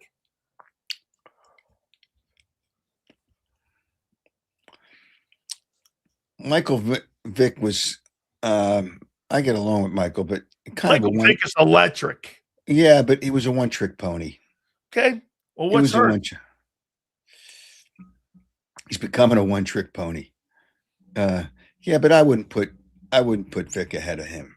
I wouldn't do that. Vic had some talent, but he had Andy Reid is the one that kind of developed him into a better quarterback. So, hey, listen, it is what it is. Okay, Sills, ask Howard about who do we draft in the first round? Who would you take in the first round? Leon wants to ask you this question. Well, I think if they can move up, and I don't know where the really good offensive linemen kind of fall off. There's 2 of them in there. The kid from the and one of them is going to go top 4? Yeah, Magala. The kid Francis Magala is going to go up there. The other kid Freeling is probably going to go 11, 12. See, and then the rest of them are kind of the same. If they could draft, they're going to try to make a trade. If they always do. Oh, up. Yeah. They're at 23. They could have Justin Jefferson, but that's another story. They took Jalen Reagor. You think they take a wide receiver in the first 3 rounds? Yes. Yes. First 3 rounds. By AJ. Well, first 3 now. No, first 3 rounds. Wait a minute. Who's their third receiver right now? They signed a bunch of guys. They're more. Oh yeah, Hollywood Brown. Nah, great. Great. So, no, that's great. It's just, I'm telling you, I think there's still. What'd you say? You're still a fire starter, man. You're still starting. I still think there's a better chance that AJ Brown will be here. Why? He hates it here. He hates the quarterback. How do you know? Howard, he doesn't like the offense. Okay. Well, the reason the offense is the way it is, you just got through telling me, is because of the savant of the quarterback. The quarterback is making $32 million. Just shut the bleep up and do your job. But hey, are they going to take a second or third round pick for AJ? Listen, the Patriots. Remember, he's 29 years old. Yeah, the Patriots have offered a 2 and a 3, and they said they're not giving up a number 1 pick for a disgruntled player. Well, if it goes past the draft and they draft a wide receiver, I don't know that that's going to happen. The Eagles, if the Eagles could get a 2 and a 3, they should take it. So then you're going to have a guy in a football team that's going to be reading books on the sideline, hating the new offensive coordinator. It was a prayer book. Who cares what he reads? He was reading War and Peace. I don't care what he was reading. You were standing right there. He doesn't bother anybody. Oh my God, Howard. You would kill that guy reading a book on the sideline and not engaged in a game. You think that's okay? How do you know he's not engaged? He looks at the tablet. Oh my God. Now you sound like some of those guys. You know what? It's just all this. The more you hear AJ Brown's name, the less chance he's going to get traded, in my opinion. So Howard's got this guy working over at the Parkway Library, taking like cards and putting cards in the park and going, War and Peace. I think Howard would understand me reading that. Or Think and Grow Rich by Napoleon Hill. Or A Positive Mental Attitude by W. Clement Stone. We could do all that. Is that right? You're all right with the Book of the Month Club. Yeah, I don't care. As long as he catches the ball, as long as he catches the ball. Here's the bottom line. I think Devontae Smith is a better wide receiver. Then why did they trade for AJ the next year if you think he's better? No, he's a better wide receiver now. Oh, now. Okay. Okay. Yeah, now he's a better wide receiver now. He's the best wide receiver on the team. Man, there's no way you could be on the air right now in Philly. What you said about Hurts. He's calling What did I say about Hurts? I've been saying it during the year.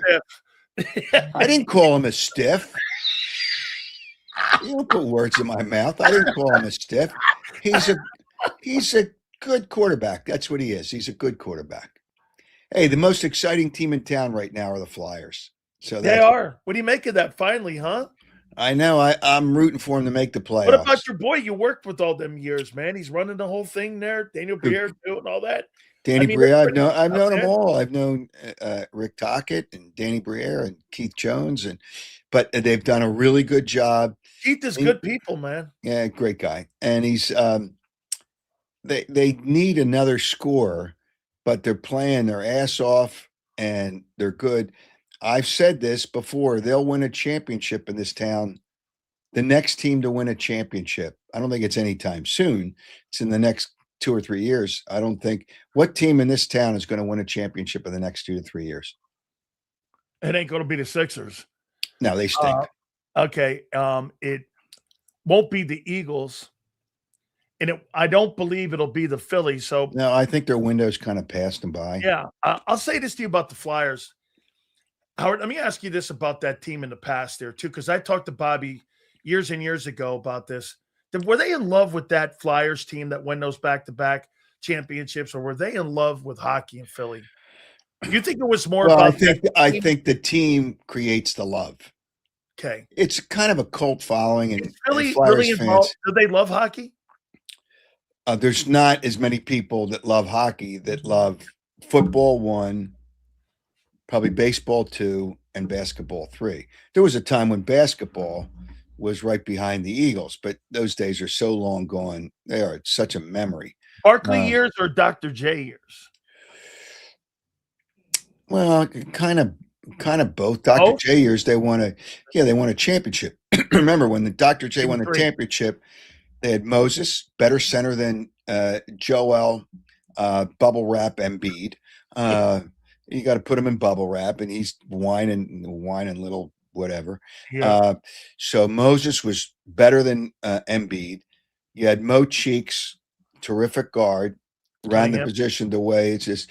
Well, Cunningham was before that. Cunningham was back in the 60s. And then you had Andrew Toney, who was a stud. You had Julius Erving. And then they wrote to Bobby Jones came off the bench. That's it, Bobby Jones.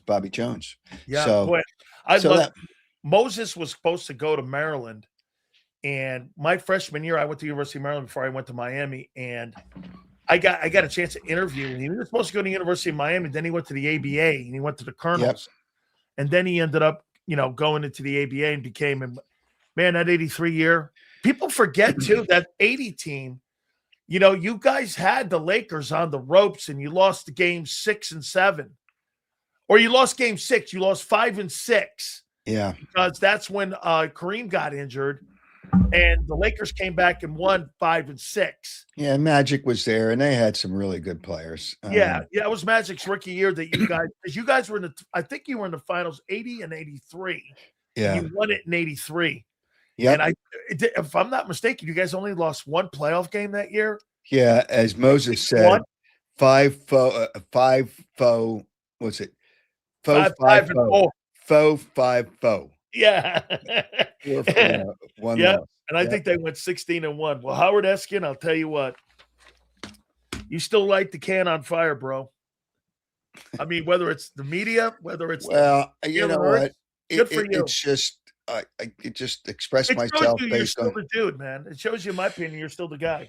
Well, I think there'll be some fireworks tomorrow with on my show with Angelo. Oh, yeah. I'll be listening to that thing, man, because absolutely. Hey, by the way, I'll be cherry picking off that. Zander, make sure you said Hurts is a stiff, or make sure you put that. I didn't say Hurts was a stiff.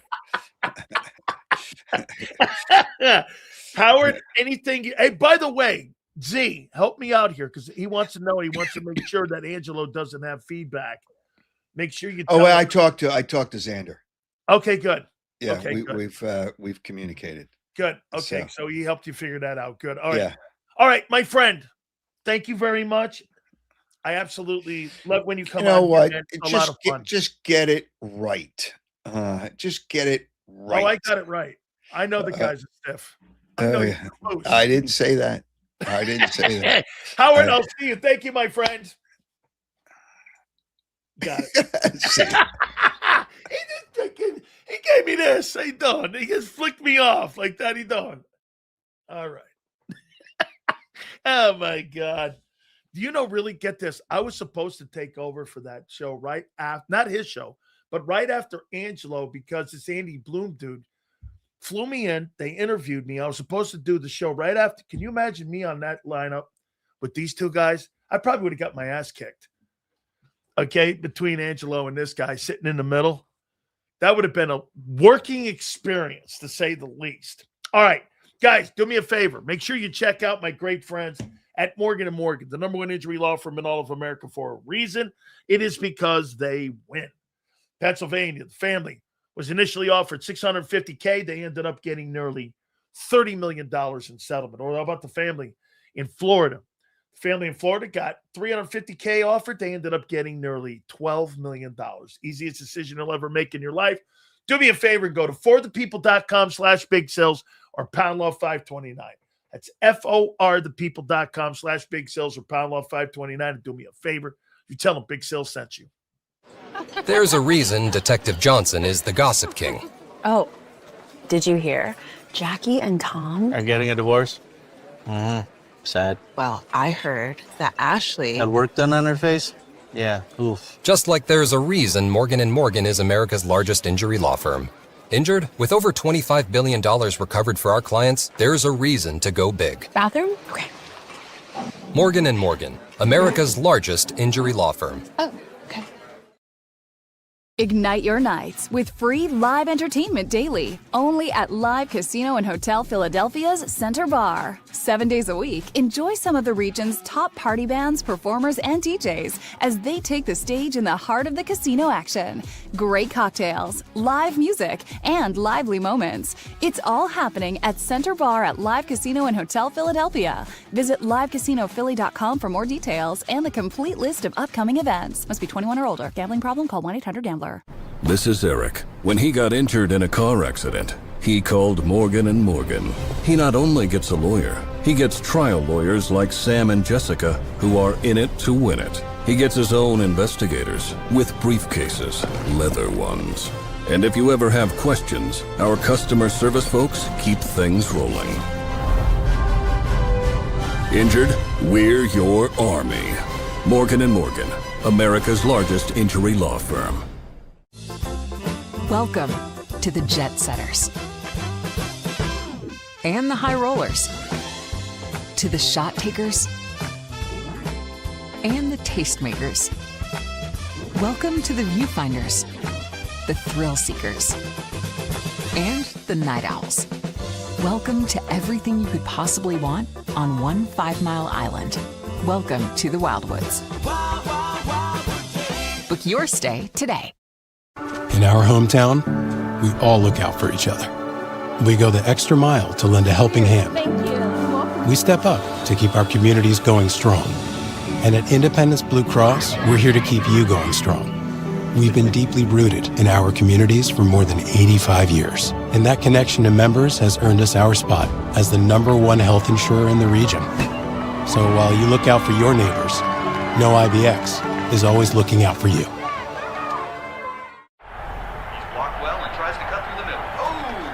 Your gut says Miami is going to win, and you should take the over. Your gut also said your NFT selfies would only go up in value. They didn't. But your head is on Sports Grid and knows the QB is in concussion protocol. The backup has a 45 QBR against the zone coverage. The New York D has the most sacks in the league. So yeah, trust your head. It's smarter to be on Sports Grid. EAGLES. Eagles.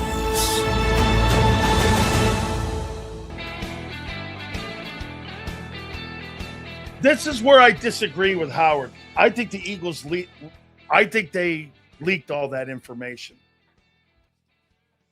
I did, and I still do. And I think that they leaked that info. I mean, I think they want to move on from the quarterback. I completely believe that they want to move on from this quarterback. Get this, I don't think they want to move on from the coach. I think every single thing. Hey, how about this? I think this is a really great question. Since 2021, who's impressed you more? Nick Serriani or Jalen Hurts?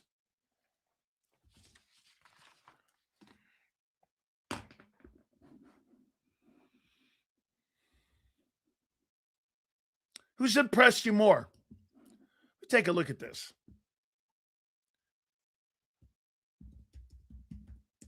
Winningest head football coaches, percentage-wise. History. List.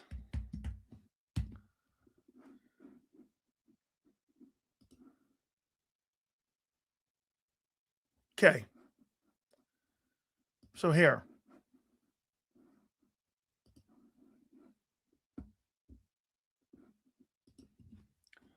Let's go percentage-wise.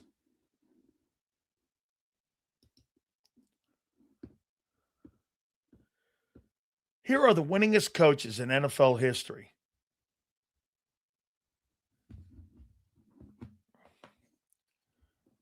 How many games is that? Is that 50? I'm not going to go that guy. I'm going to go this guy, number one. John Madden. I knew this. 759.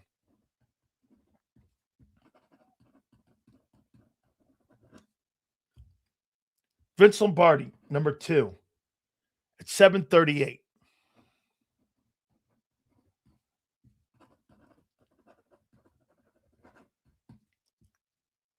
George Allen.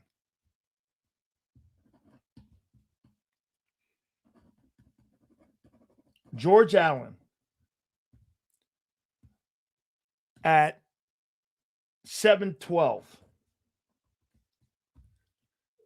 And number four, Nick Sirianni at 694. And Sirianni's 59 at 26. Okay. So as of right now, I'm assuming that this is 50 or more games. What is it? I think so. That's what it is. Nick Sirianni's fourth all time. Number one is John Madden. Number two is Lombardi. Number three is George Allen. And number four is Nick Sirianni in pro football history. That's quite a list of names. 694 win percentage. And every one of those guys had a Hall of Fame quarterback, except George Allen, because he had Billy Kilmer.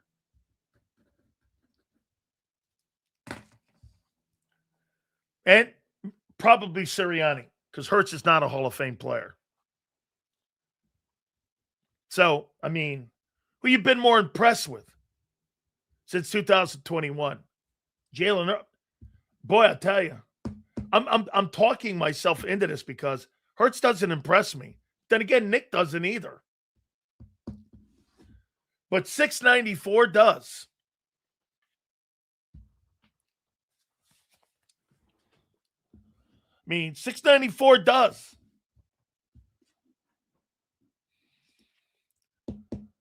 Those other coaches had dynasties. George Allen didn't have a dynasty. Lombardi did. He won 5 titles in 9 years in Green Bay. Yes. Madden Doesn't have a very good postseason record, though, because he was in the era of the Dolphins. And you got to remember, Dolphins and Steelers during that time. John Madden's got one Super Bowl win. So he didn't really have, he was in the golden age of football, though.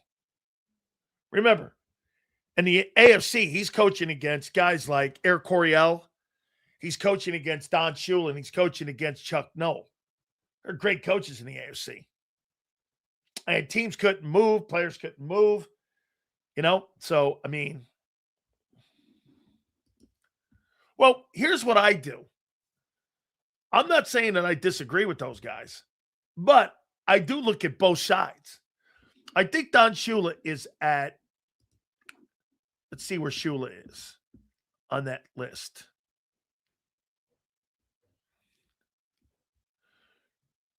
Shula's 677. That's pretty impressive with 328 wins and 156 losses and 6 ties. I mean, it's incredible. And with the Dolphins, he won 257 games. And he lost 133. And with the Baltimore Colts, he was 71-23. I mean, just tremendous mark. Paul Brown, Tony Dungy has a good number, 668. Here's what a lot of people don't realize. And it's kind of crazy when you think about it. Here, look at this.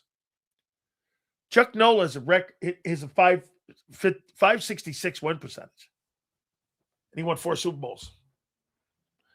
Bill Parcells, 569. A little bit over 500. 172. As a matter of fact, you can make the argument that the coach after him had just as good a record. Tom Coughlin had just as good a record as him. Tom Coughlin wins 2 Super Bowls. And where's Coughlin on this? Jimmy Johnson, 556. You remember the first year he had the one in 15 team. So he had to get over that.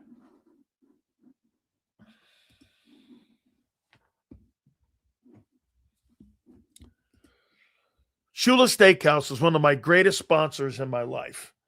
I don't think they have a bunch of them around. I think they're still down in South Florida, but they used to sponsor the hell out of my show, both in Orlando and in Tampa and in Miami. Just a great steakhouse. My wife and my kid and I used to go there all the time. Great food, great shrimps.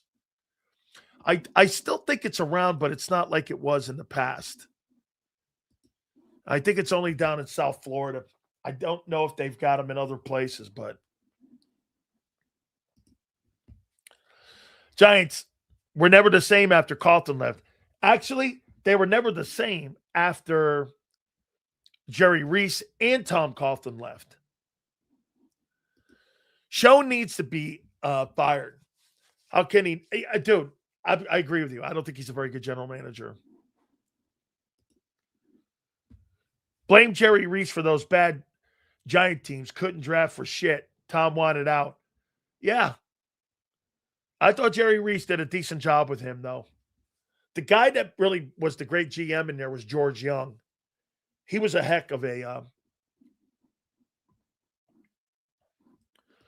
Yes, you could buy the menu. And Coach Shula, if you walked in those Shulas and those steakhouses, they had all the memorabilia from the Dolphin era when they won all them Super Bowls and all the footballs. Guys would come in, and if you ordered like lobster or something like this, the menu was on the football. It was really cool, man. It was a cool setup. I think it's still around. Shula's Restaurant, is it still around? Locations, let me see. Okay, so Shula's Steakhouse, it's not in Tampa anymore. They say they got one in Naples, Lake Buena Vista. That may be still there. Swan and Dolphin. Chicago, Gainesville, Chandler, Arizona. Let me see here. Yeah, they still got the menu up. Chicago, Naples, and Gainesville is where the Chandler, Arizona. Richmond, Virginia, Lake Mary, Tallahassee. Huh. May have to give these boys a call. Still based in Fort Lauderdale.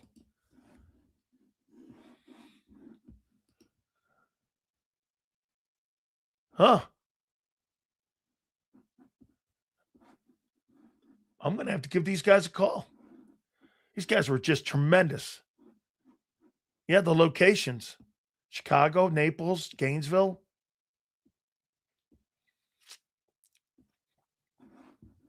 Place makes your water mouth.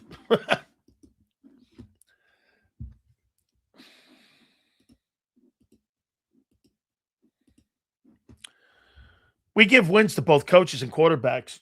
Choosing's hard. Nick implemented the no-risk offense and Hurts directed it, but if push came to shove, I'd keep Nick over Jalen. It's a great question that maybe the Eagles are asking themselves right now. Who do you think the Eagles would be more apt to try to keep, Nick or Jalen? They just got through telling Nicole Lynn they're not extending Jalen Hurts. Sorry, M. Reyes, but they're not extending your boy. They don't even want to address it.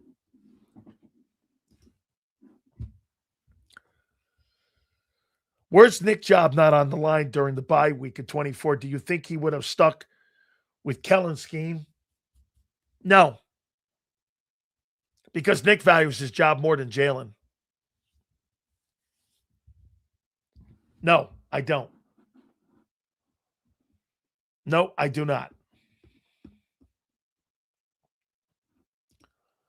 Yeah, you guys got these. Cool. Yeah, no, I don't. I think Nick Sirianni's best move he ever made as a coach was what he did in the bye. There's two things that he did as a coach in Philly.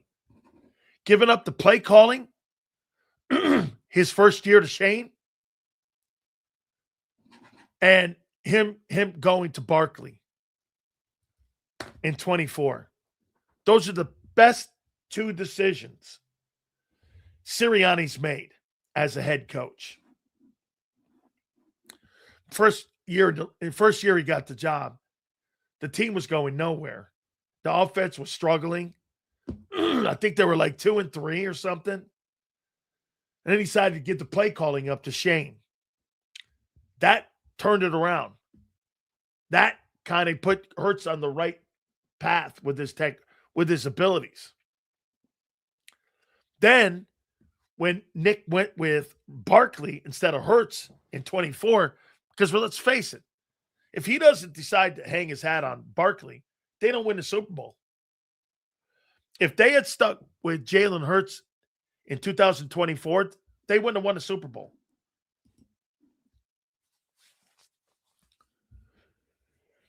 Nick's cheaper and everyone seems to like him. Hopefully Nick has the shackles off by the owner to push Hurts this year. I think he has. He might respond to coaches harder. I think that's the one thing that I still have a problem with his approach. I don't think he really is an assertive guy. I think if you're going to be a great head coach, I think you got to be assertive. I'm not talking about being an asshole, but I'm talking about when you talk to a player, excuse me, you want to talk to a player like you're talking to any other guy when you want him to do their best. Guy, you got to play better. You're not playing very well. The more honest you are, the better. So they expect Hurts to run more without a new contract. Good luck. Great take. Isn't that crazy? I think Hollywood's right. You want Jalen Hurts to change the offense. Hey, Hollywood, this just shows you he's not running. You want Jalen Hurts to run more without a new contract. That is a fabulous take. He's got no guaranteed monies after this year, and you want him to run more. So you think this guy's going to put himself in harm's way and hurt the chances of his economic future to run because you want him to.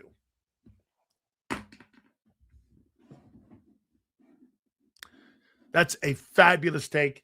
That might actually be the take of the day. Hey, let's ask all you the Jalenites this question. You want Jalen to run more in this new offense without guaranteed money. Is that right? Would you?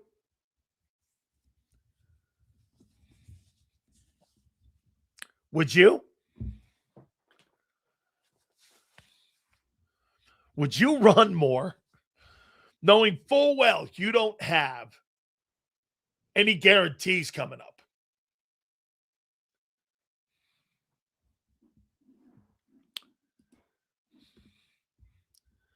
He won't be able to run. Teams want to force Jalen to throw.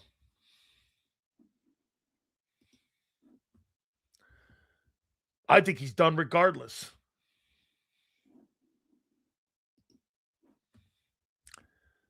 Hurts slow as molasses these days. Bro got chased down by Logan Paul. Oh, my God. Got chased down by Logan Paul. This has just been a great offseason so far. Eagles haven't done shit. They lost players, and now everyone's – and hey, and I love how Howard all of a sudden is like, hey, I've been telling you – dude, we've been barking this since I came on the air, JAKIB. And everyone now is like, this is all of a sudden these are their takes. It's fucking hilarious. Hey, you go over to my social media. Produce your proof that the source is the head coach. Until then, just shut your fat mouth, bitch. Oh, man. This stuff's classic. Logan Paul chases Jalen down. For that, $50 million. Run, Forrest, run.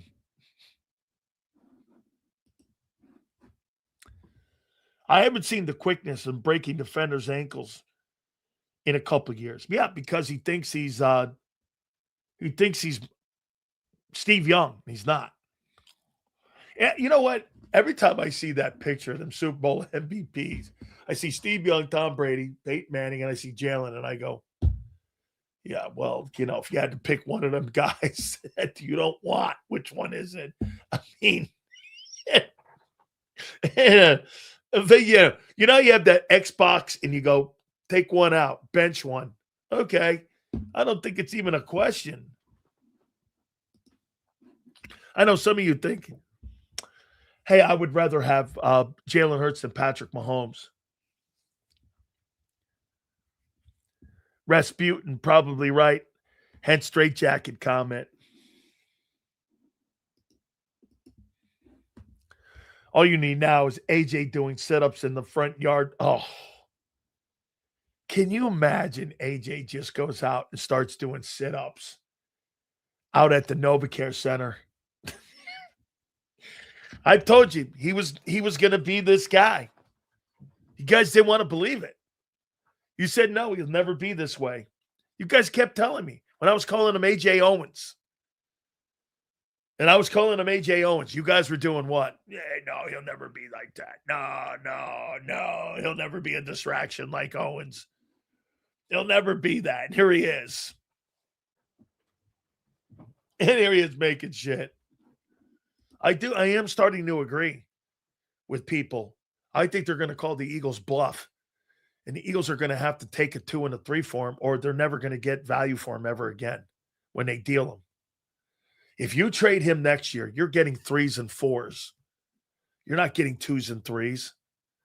And I think that's what New England, I told you from day one, New England is sitting and offered a 2 and a 3 for A.J. Brown. Okay? A 2 and a 3. And if they don't take it, you're going to be stuck with him. A guy who doesn't want to play here. Nick's got in Carter's ass and he got protected by Clint. No, that's not how that worked. That's not how that worked. Nick actually was pretty cool with Clint after, and he's like, listen, I want you defending your players. Okay? I want you to. Nick wanted Clint to protect his player.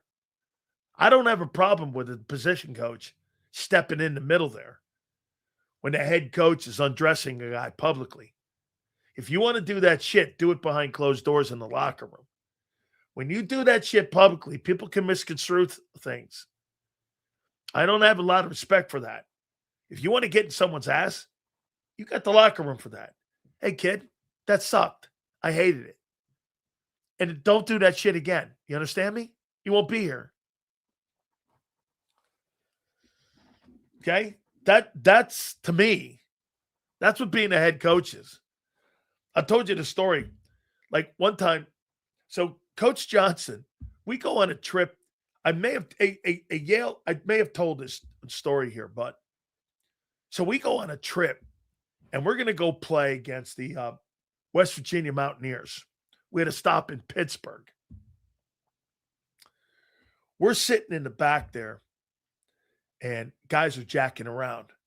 And it was me and Alonzo jacking around. They got a bunch of freshman guys. And we had to get on a bus to go to Morgantown. Back then, you couldn't fly into Morgantown. Jimmy hears the chatter back there. Jimmy comes running towards the back. I said, hi. Here comes Coach. He comes back there and he goes, you motherfucker, shut the fuck up. This is a business trip. You if I hear any shit out of you guys ever, I'm going to send every one of you guys home. Then he looked at me and Highsmith because they were freshmen, and he goes like this, and that means all of you. He looked at me and Highsmith. I looked at me and I went, the rookie guys were so afraid, the freshman guys. Highsmith looked over at me and he goes,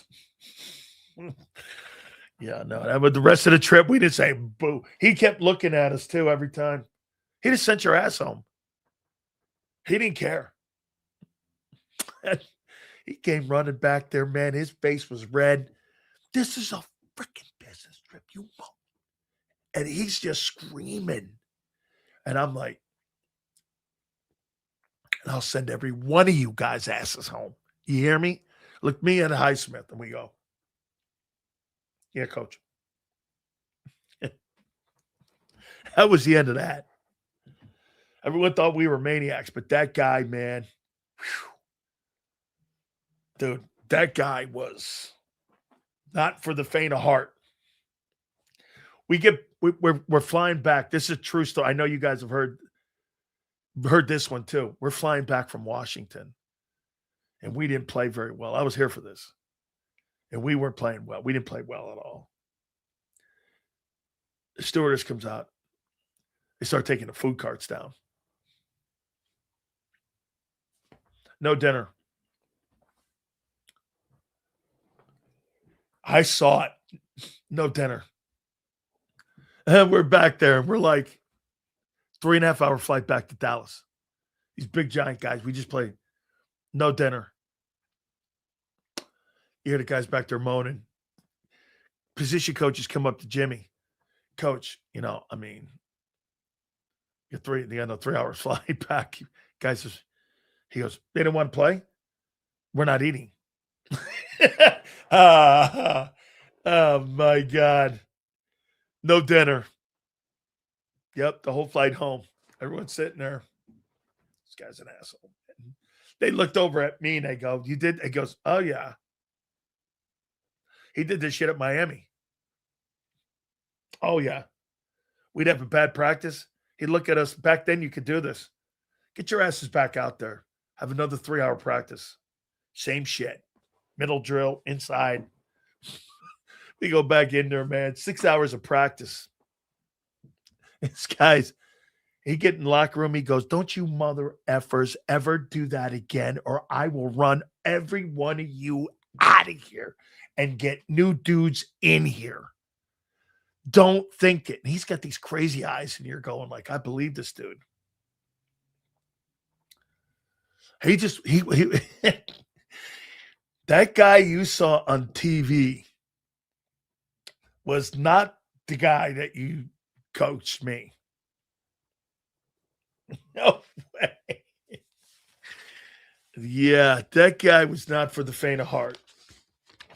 He'd get on the sideline, man. He'd start looking at people going like, he'd look around, man. Guys are grab ass, and he'd send those guys home. And he would take their scholarships right there. Crazy. All right, folks. Appreciate each and every single one of you coming aboard. Please hit the like button on the way out. Battle Royale tomorrow. We will have that for you. 2 to 6. We'll see you on the flip side.